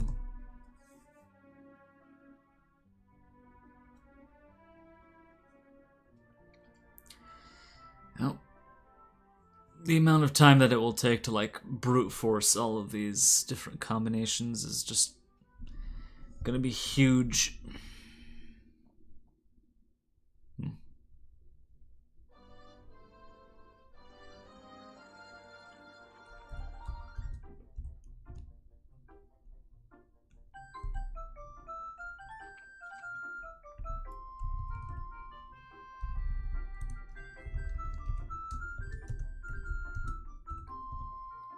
Alright. So that clearly isn't a working solution.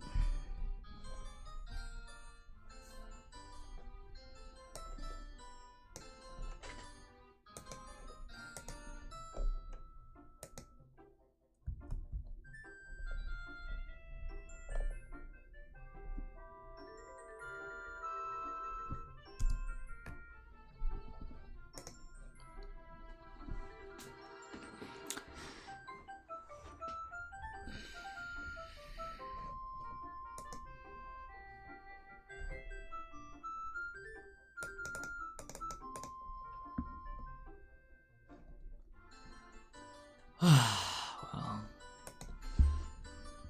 just... I prepared my water, but I didn't even bring it into the room. Be right back.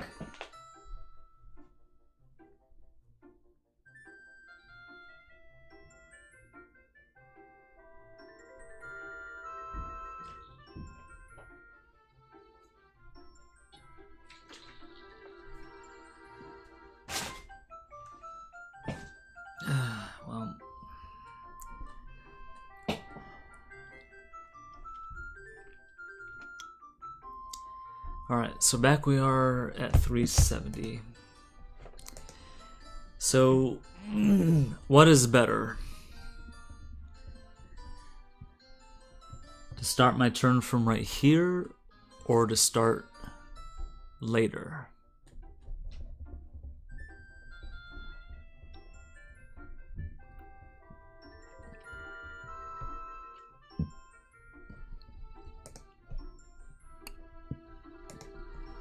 One, two, three.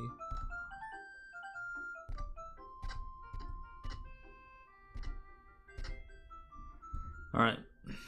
We're gonna try something a little bit more drastic. 90.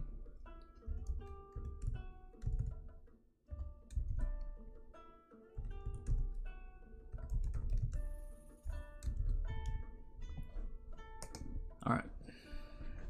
Relation.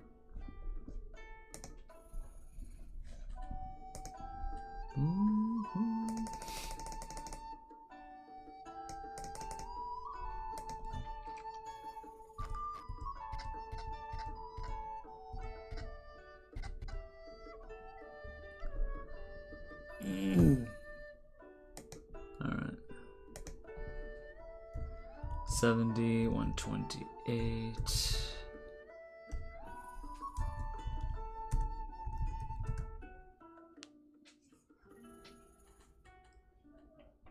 $410. Okay.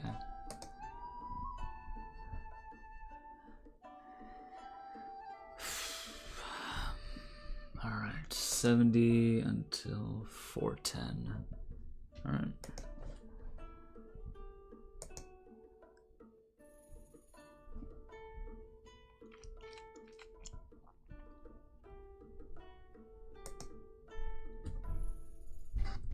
If I do this, I have plenty of room to wiggle.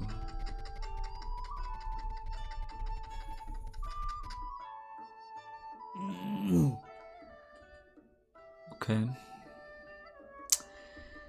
All right. So no, right here. All right. So what should I do instead?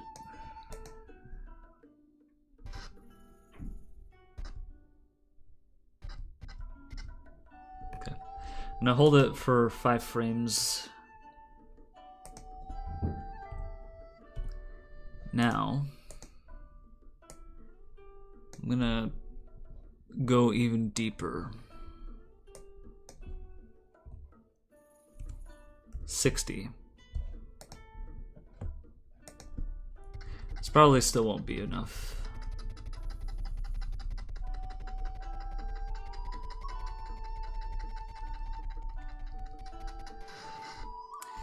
Well, it's deep enough to... Thing is, I don't think I'm making very efficient lines.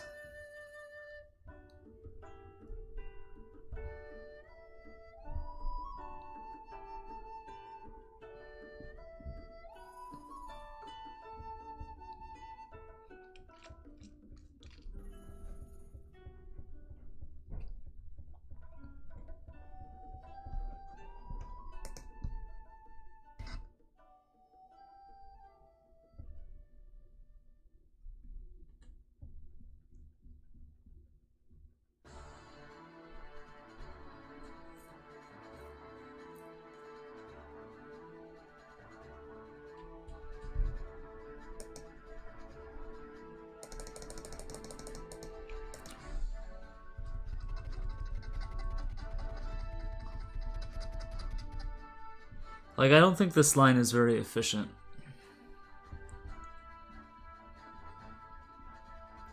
Or maybe it could be. This is like a very oval type shape. Okay, so this is definitely gonna make me crash.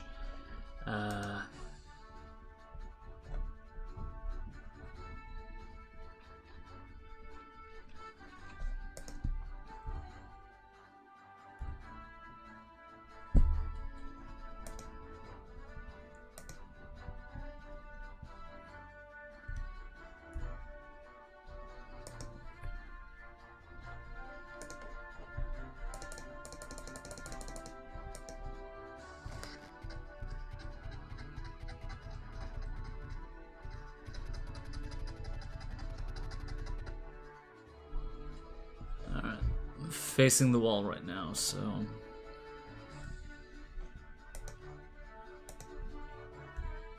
60, 128, 3.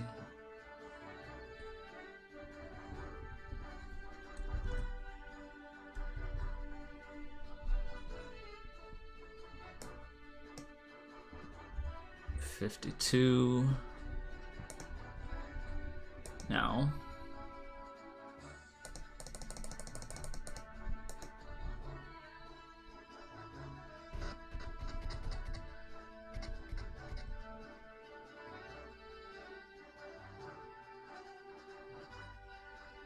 So.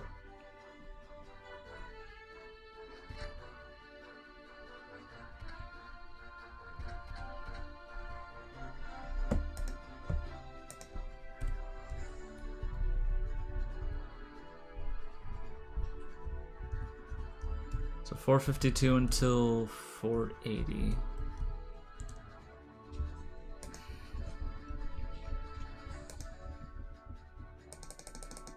Then maybe like another 5 units.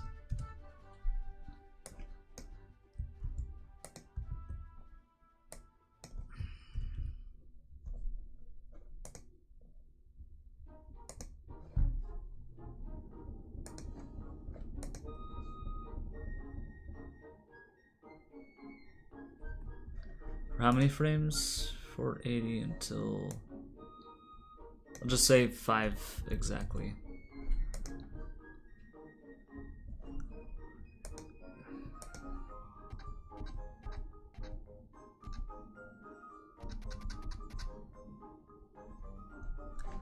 Alright, now we graduate to 80.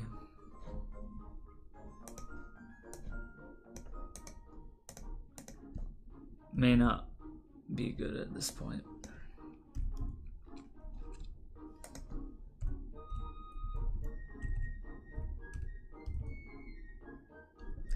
So 5 until, let's just put this on for about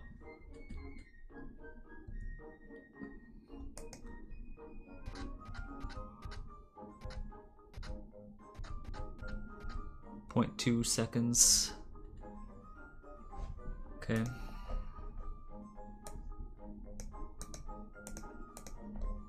So like, is a gradual release just... Okay.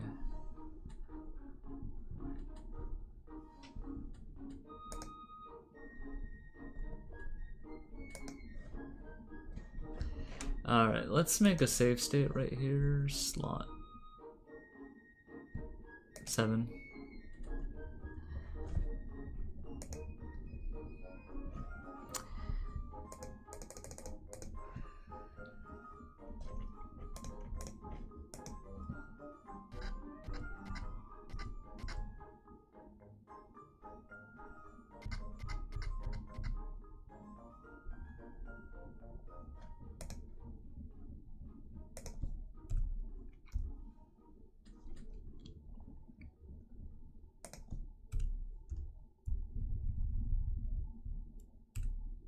Alright, right now.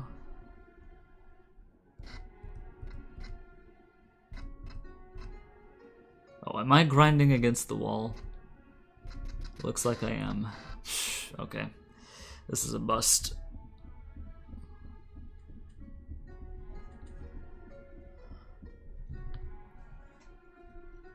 This is until 5:20. Maybe I need to open it up more dramatically. Unless I'm already grinding on the wall, which means this is basically a bust. 90.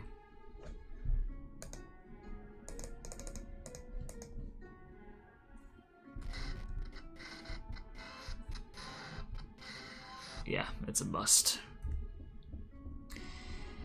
Alright, well... let's try something else.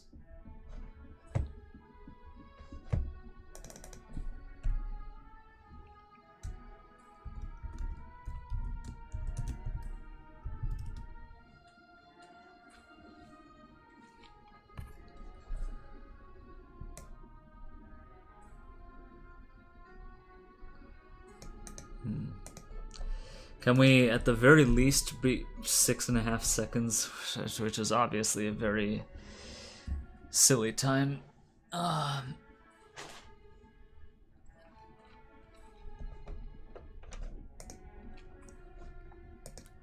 I just need like an approximate idea of what is optimal in this minigame. I feel like I'm just typing in some numbers and seeing which one gets me better. For like months. Whoa, And I feel like whoa.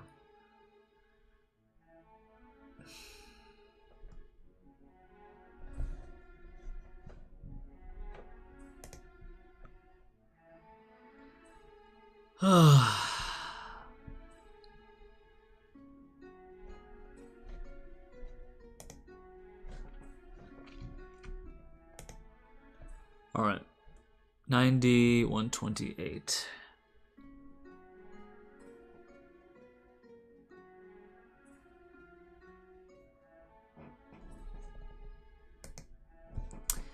Yeah, I'm starting to feel tired. So let's just try something quickly. Doesn't have to. It's just notes for next time, I suppose. So 90.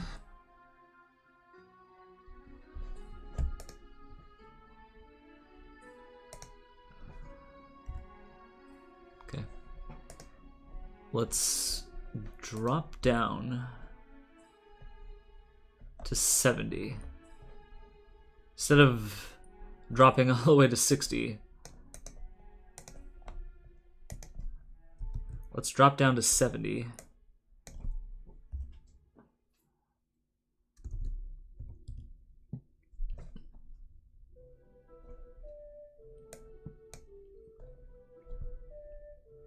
Right. From this point, when does 70 sort of grind against the wall?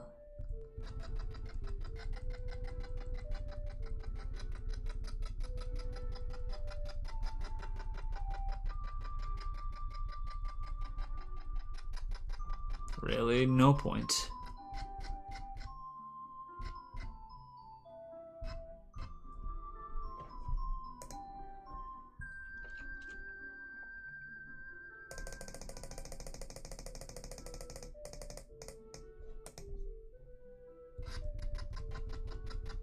So if I just hold 70, am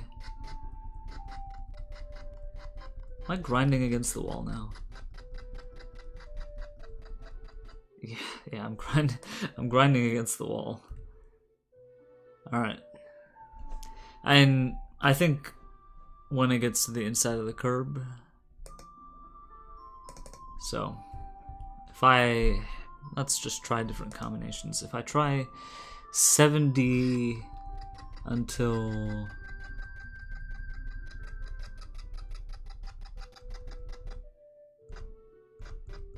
obviously this is not going to be what I'm going to be doing. Alright, now if I graduate to 90 now,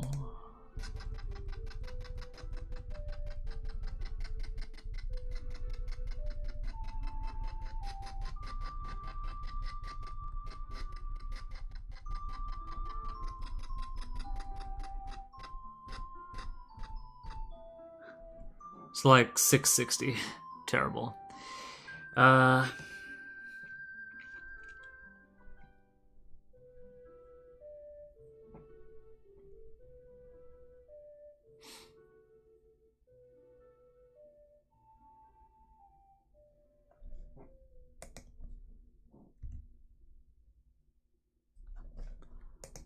Okay.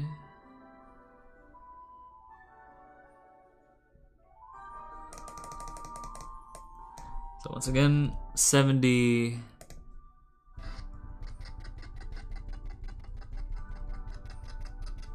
Let's try a little bit later.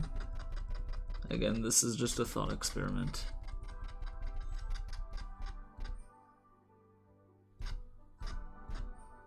526. And now 90.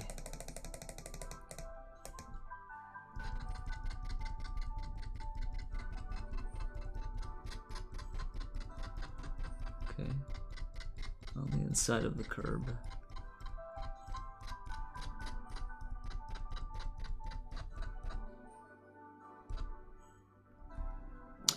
All I saved is like a single frame. Okay.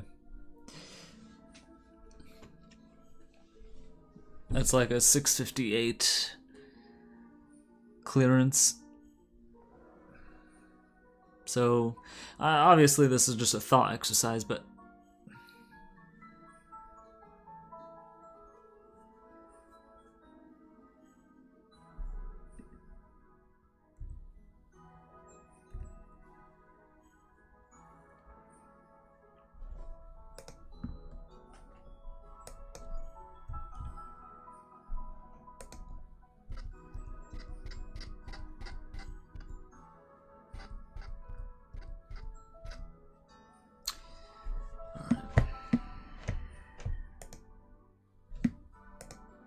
let's try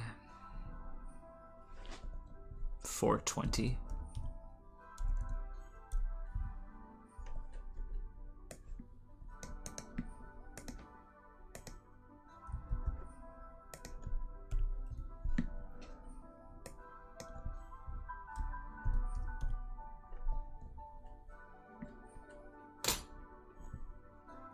Sorry, just checking something real quick.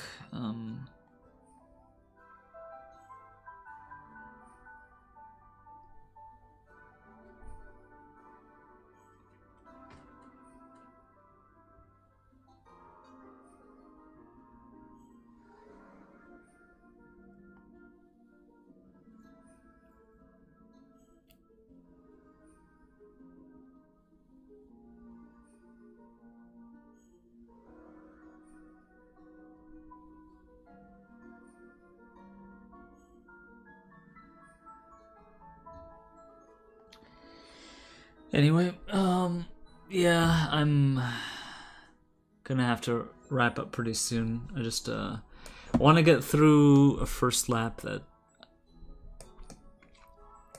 gets through at least something better than a 650, ideally. Alright, so I'm starting a 60.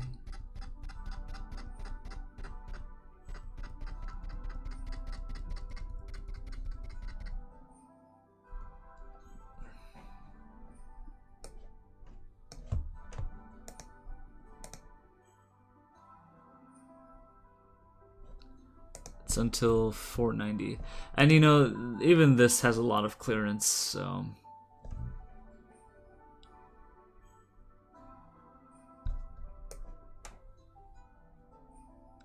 alright, now we're gonna open up the angle.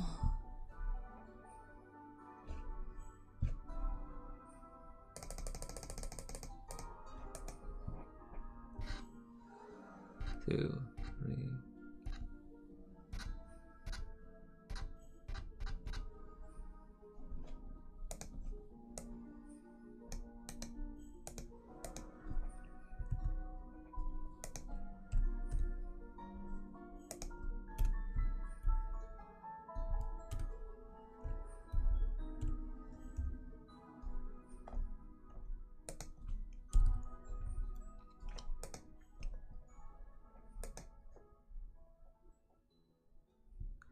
Alright, so now we open it up a little bit more.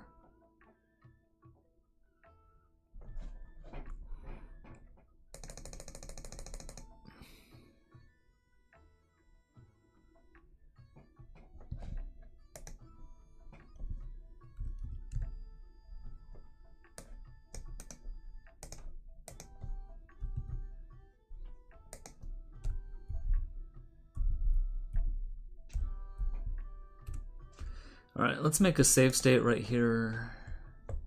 Relation, save state, slot.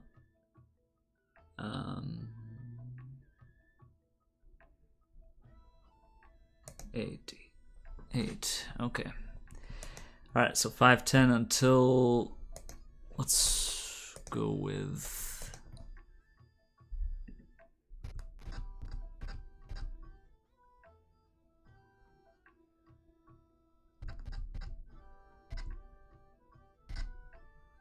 no.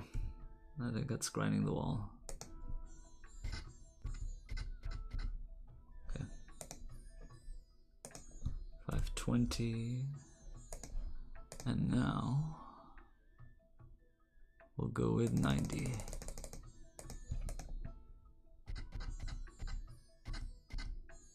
Oh dear, I'm grinding the wall, haven't I? Crap. Ah, dear me. Oh, jeez.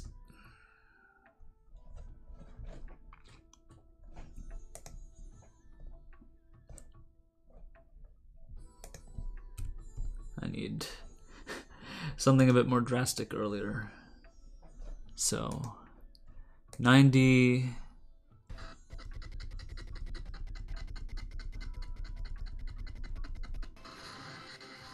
Crap, dude.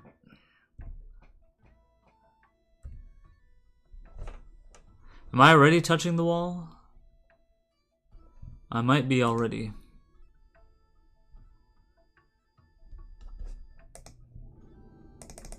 Can 100 save it? No, it can't be saved. It's just dead. Okay.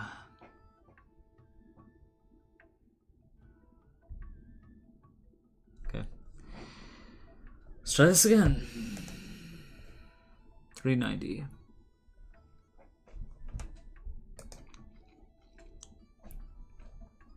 Okay. We're gonna do 70.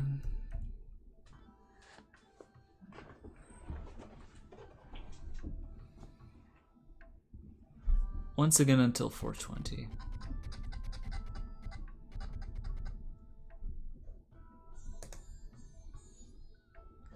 This time we're going to make this go until 480.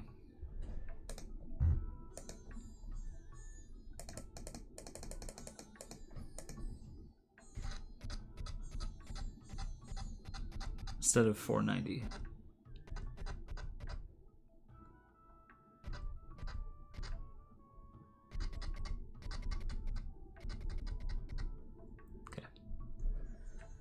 And this is still very bad. We'll see how bad.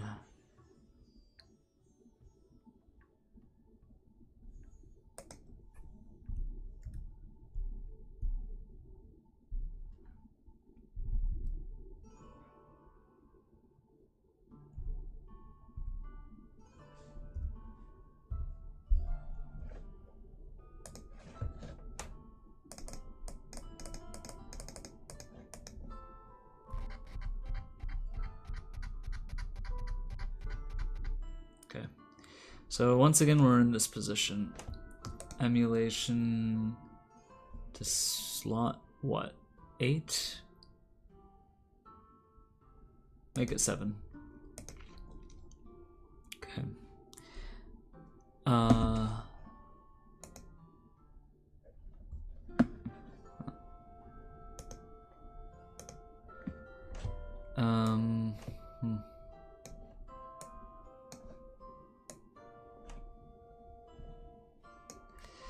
So, if I were to hold this angle,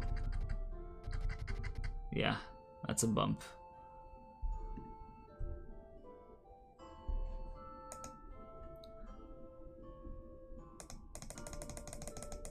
Okay, if I hold 80, bump. If I make this 90,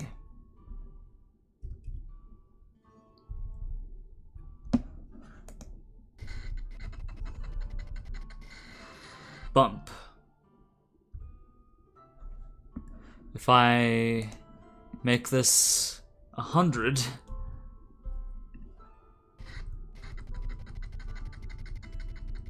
That's so awkward. Oh, I'm grinding on it. I'm grinding on it. No good.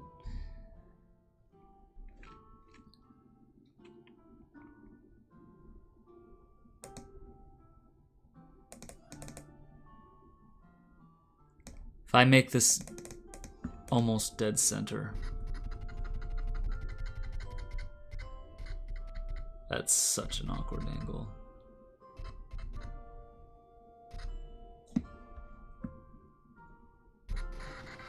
Oh my god.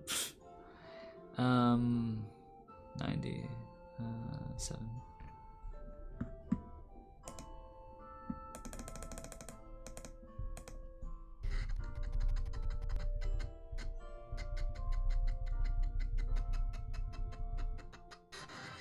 Whee.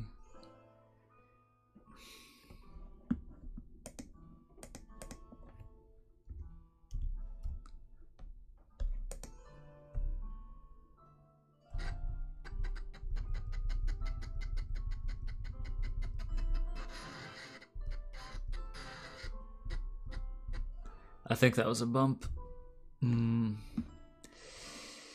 Yeah, this is rough. We are not approaching at a good angle.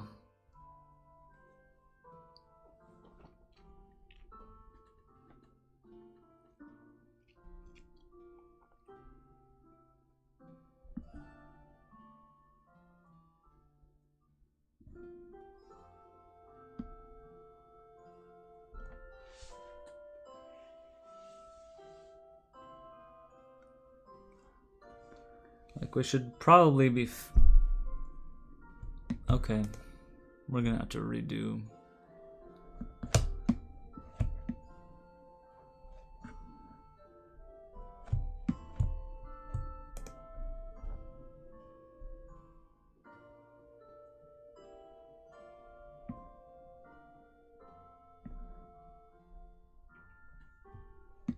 How about we make this 65 instead of 60?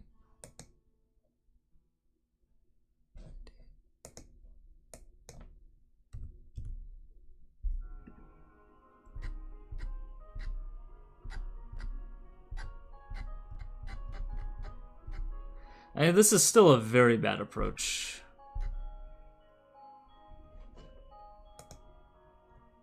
I'll need to look and see whether some of the best record times like touch the tip of the triangle in their approach, but you know,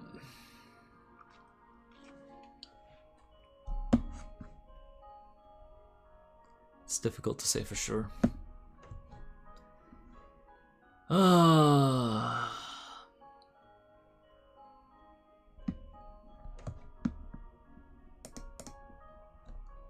Alright, 65.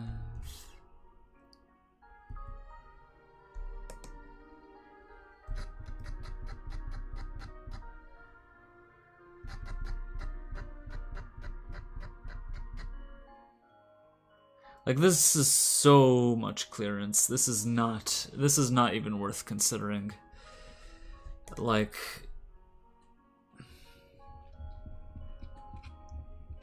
the way I'm turning is just not good at all.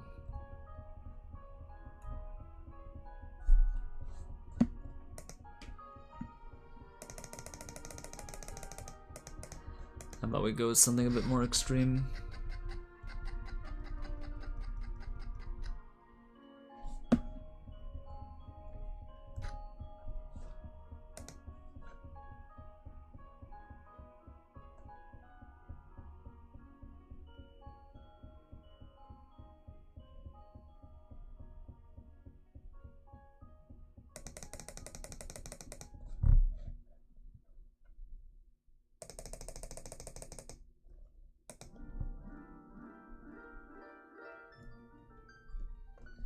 Okay.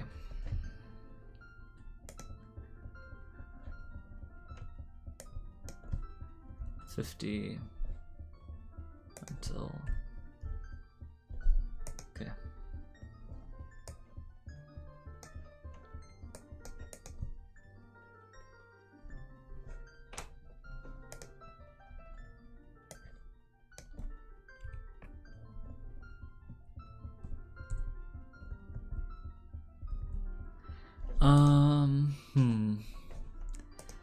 Let's try this out right now.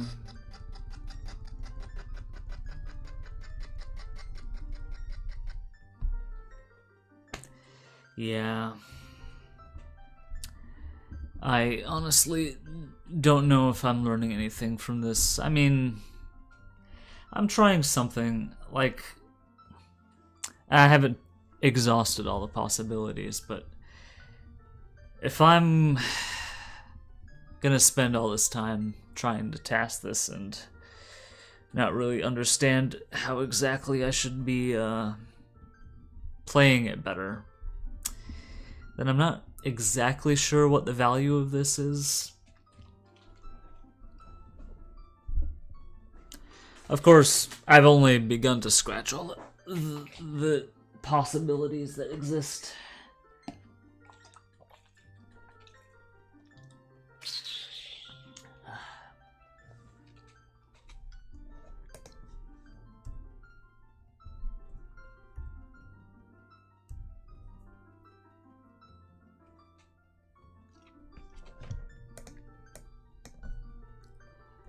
How about this?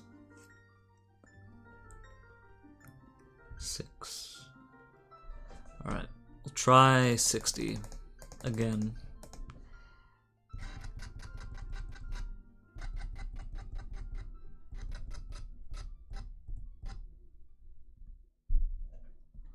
Now 70.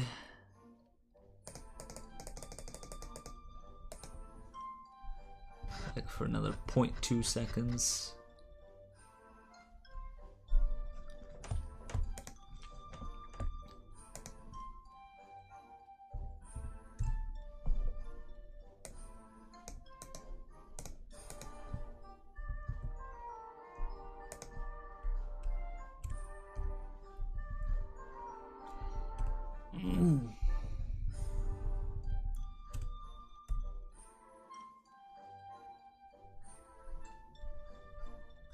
You know,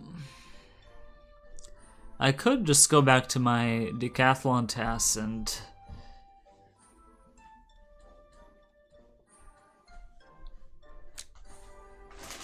use that as a starting point.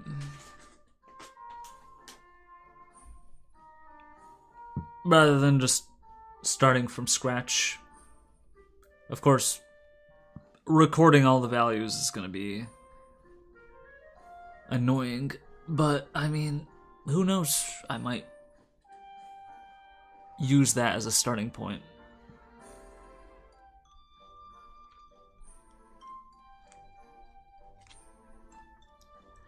But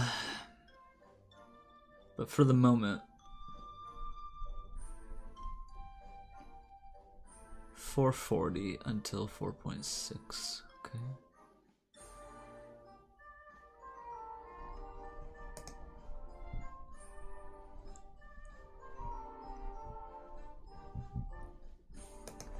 Alright, save state, slot 7.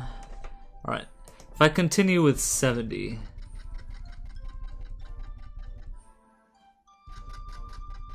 I bump the wall right there.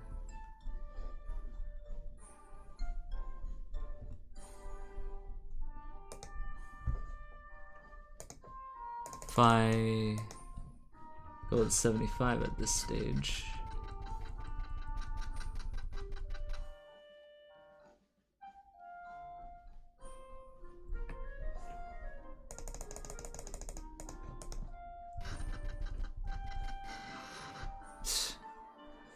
ridiculous.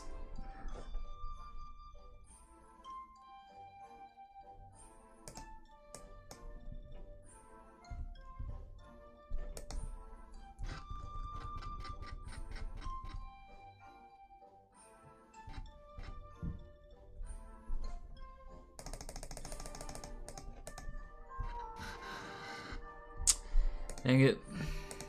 7.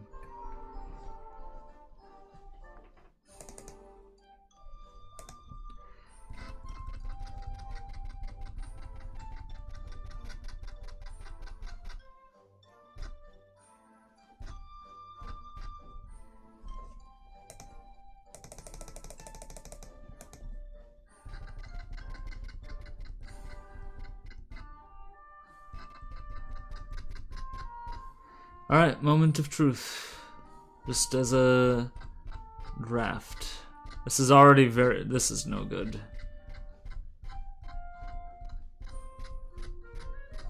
Do we even beat 550? 650? We do not. Unfortunately, we do not. And I didn't even bother to record what my inputs were. But yeah,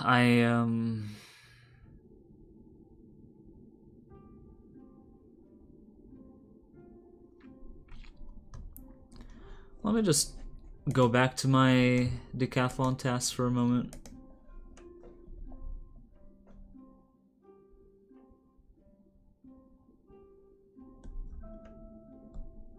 Shockwaves.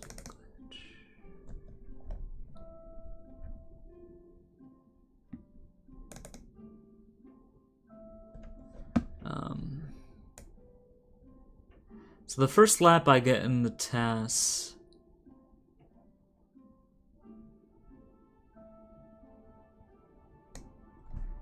is okay. Just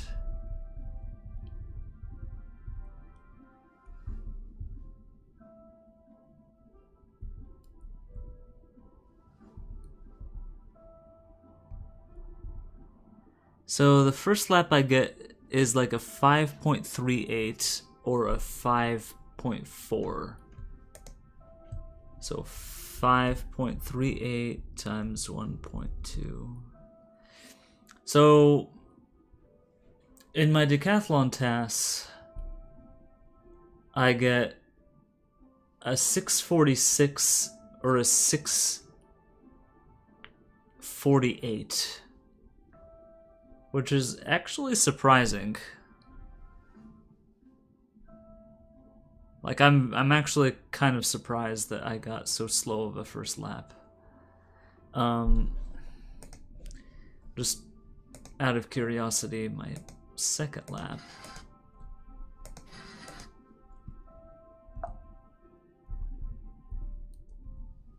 is like barely 10 seconds, which is tied with my personal best non-TAS, like my actual personal best. So it's interesting, I actually, for the TAS work that I put in last year, it's only marginally better than what I have at the moment. Not by much. So,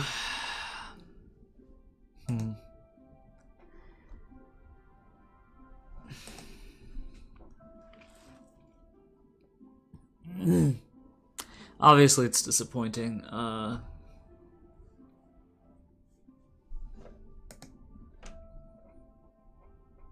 Let's just try a couple more things before we wrap up today.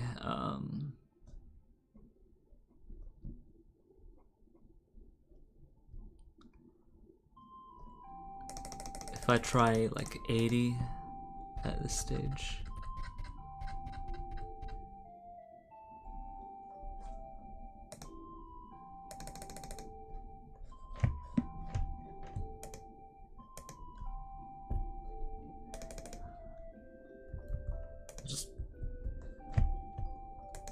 I mean, I didn't really take as much time to optimize the first curve. I just want to get some ideas for the second curve because we can see some real results.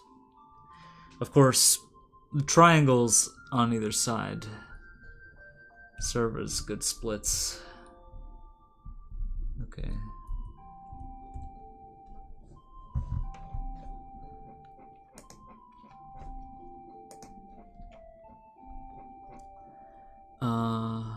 Alright, and now let's make a save state. Slot 7.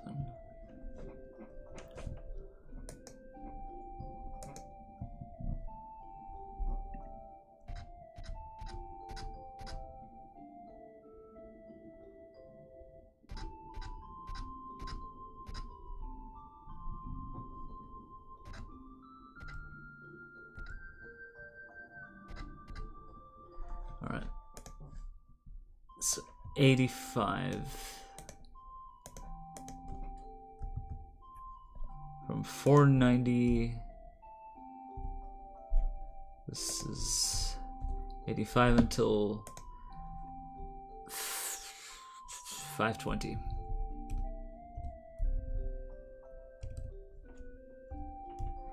Okay, and now we open up the angle just a little bit more.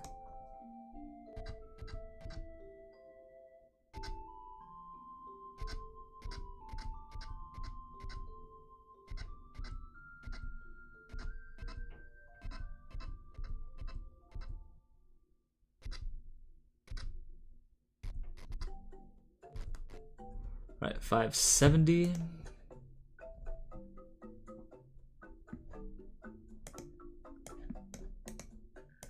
And now. Alright. I'm hoping that this breaks 550, but I'm not getting my hopes up. Alright. Emulation, save state, slot. 8. Okay. From this position, what is the best angle to the finish line? Let's start with...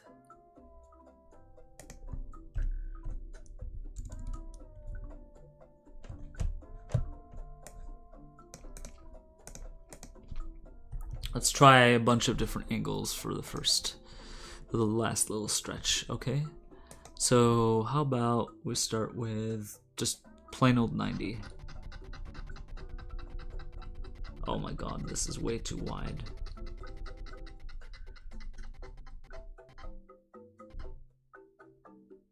So about 652, 654.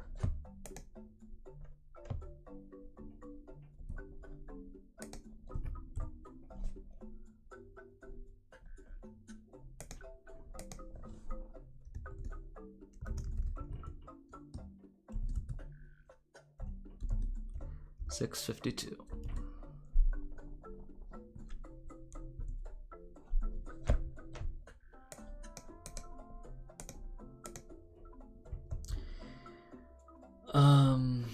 Wait, this is 670 until lap 1. Alright, so 652 to 654.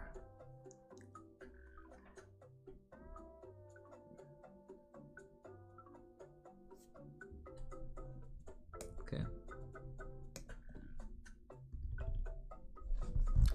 Let's try 100. Or let's start with 95. 5, 6. Wait, what? Okay, that's it.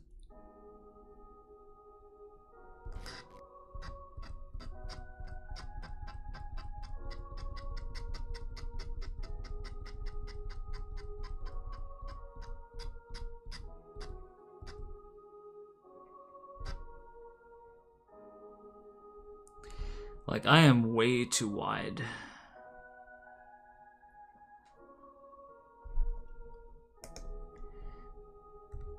Let's go back here.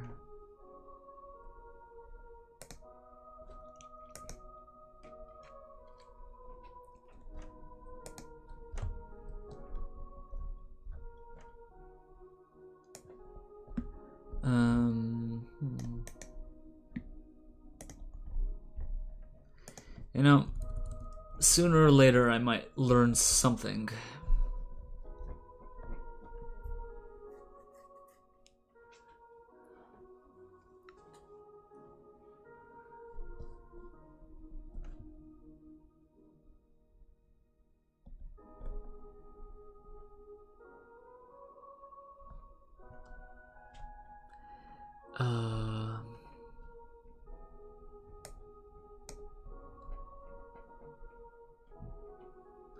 How about we hold this in for another 5 frames? 80. 1, 2, 3, 4, 5. Okay.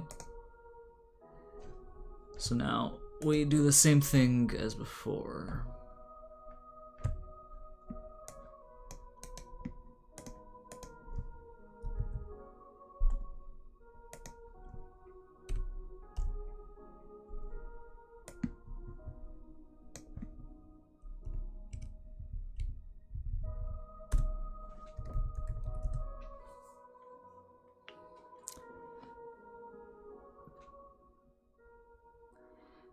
Alright, so 85.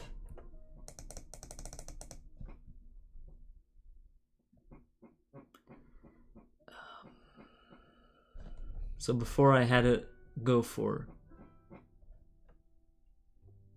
like 0.3 seconds, 15 frames. So 1, 2, 3, 4, 5, 6, 7, 8, 9, 10, 12, 13, 14, 15.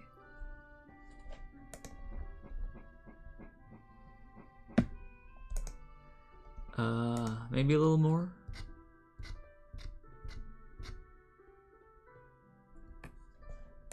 Till 5:40.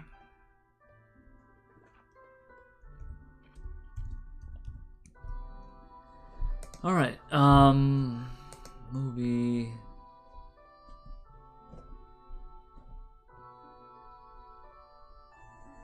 Let's save this to slot 9, 8. Okay. So what is the best trajectory to the finish from this position? We'll start with 90 again.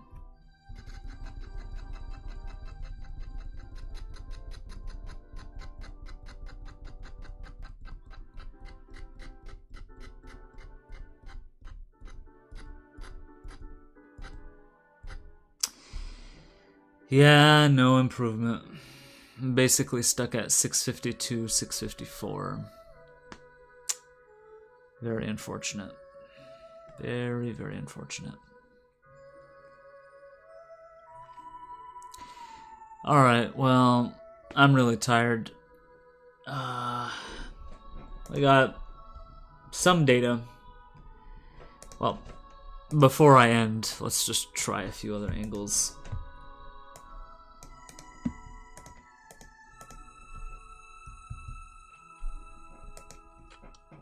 Maybe even like a combination of angles.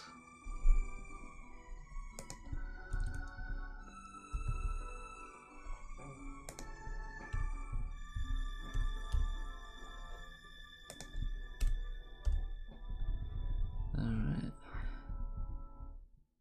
840 or 540 until lap.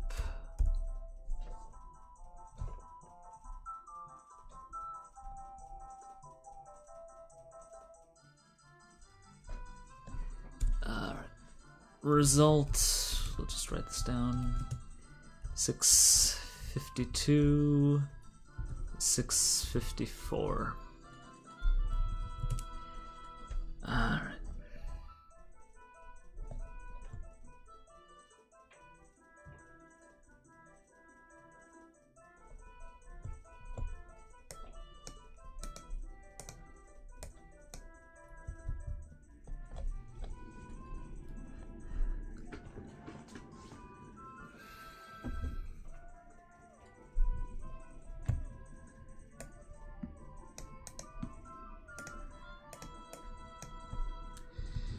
Alright, let's try 85 until lap.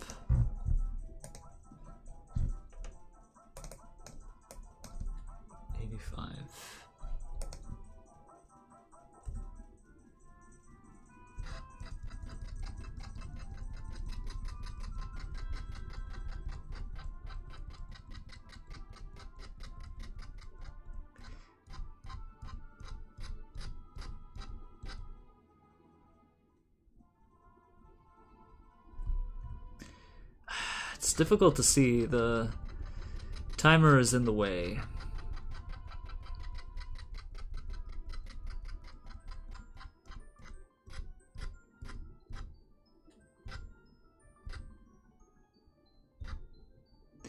Yeah, it looks like a 6:54.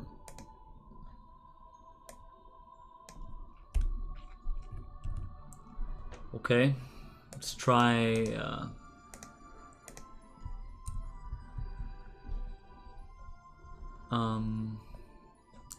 let's try something else.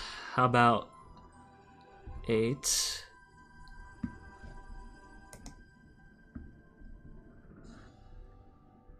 About we go with 9. 85.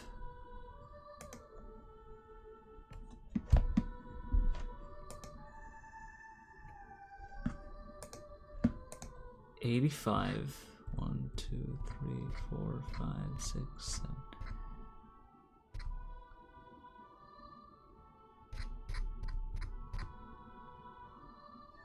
Okay. So let's go with 85 until 570. 85 until 570. And then 95, 128 for the rest of the way. All right.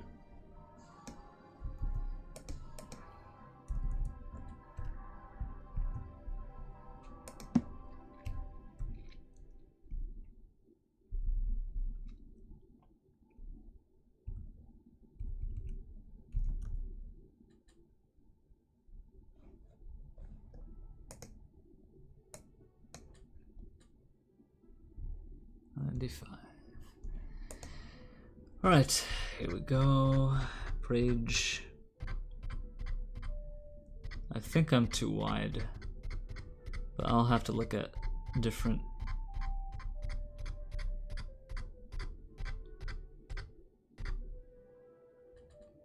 I think I'm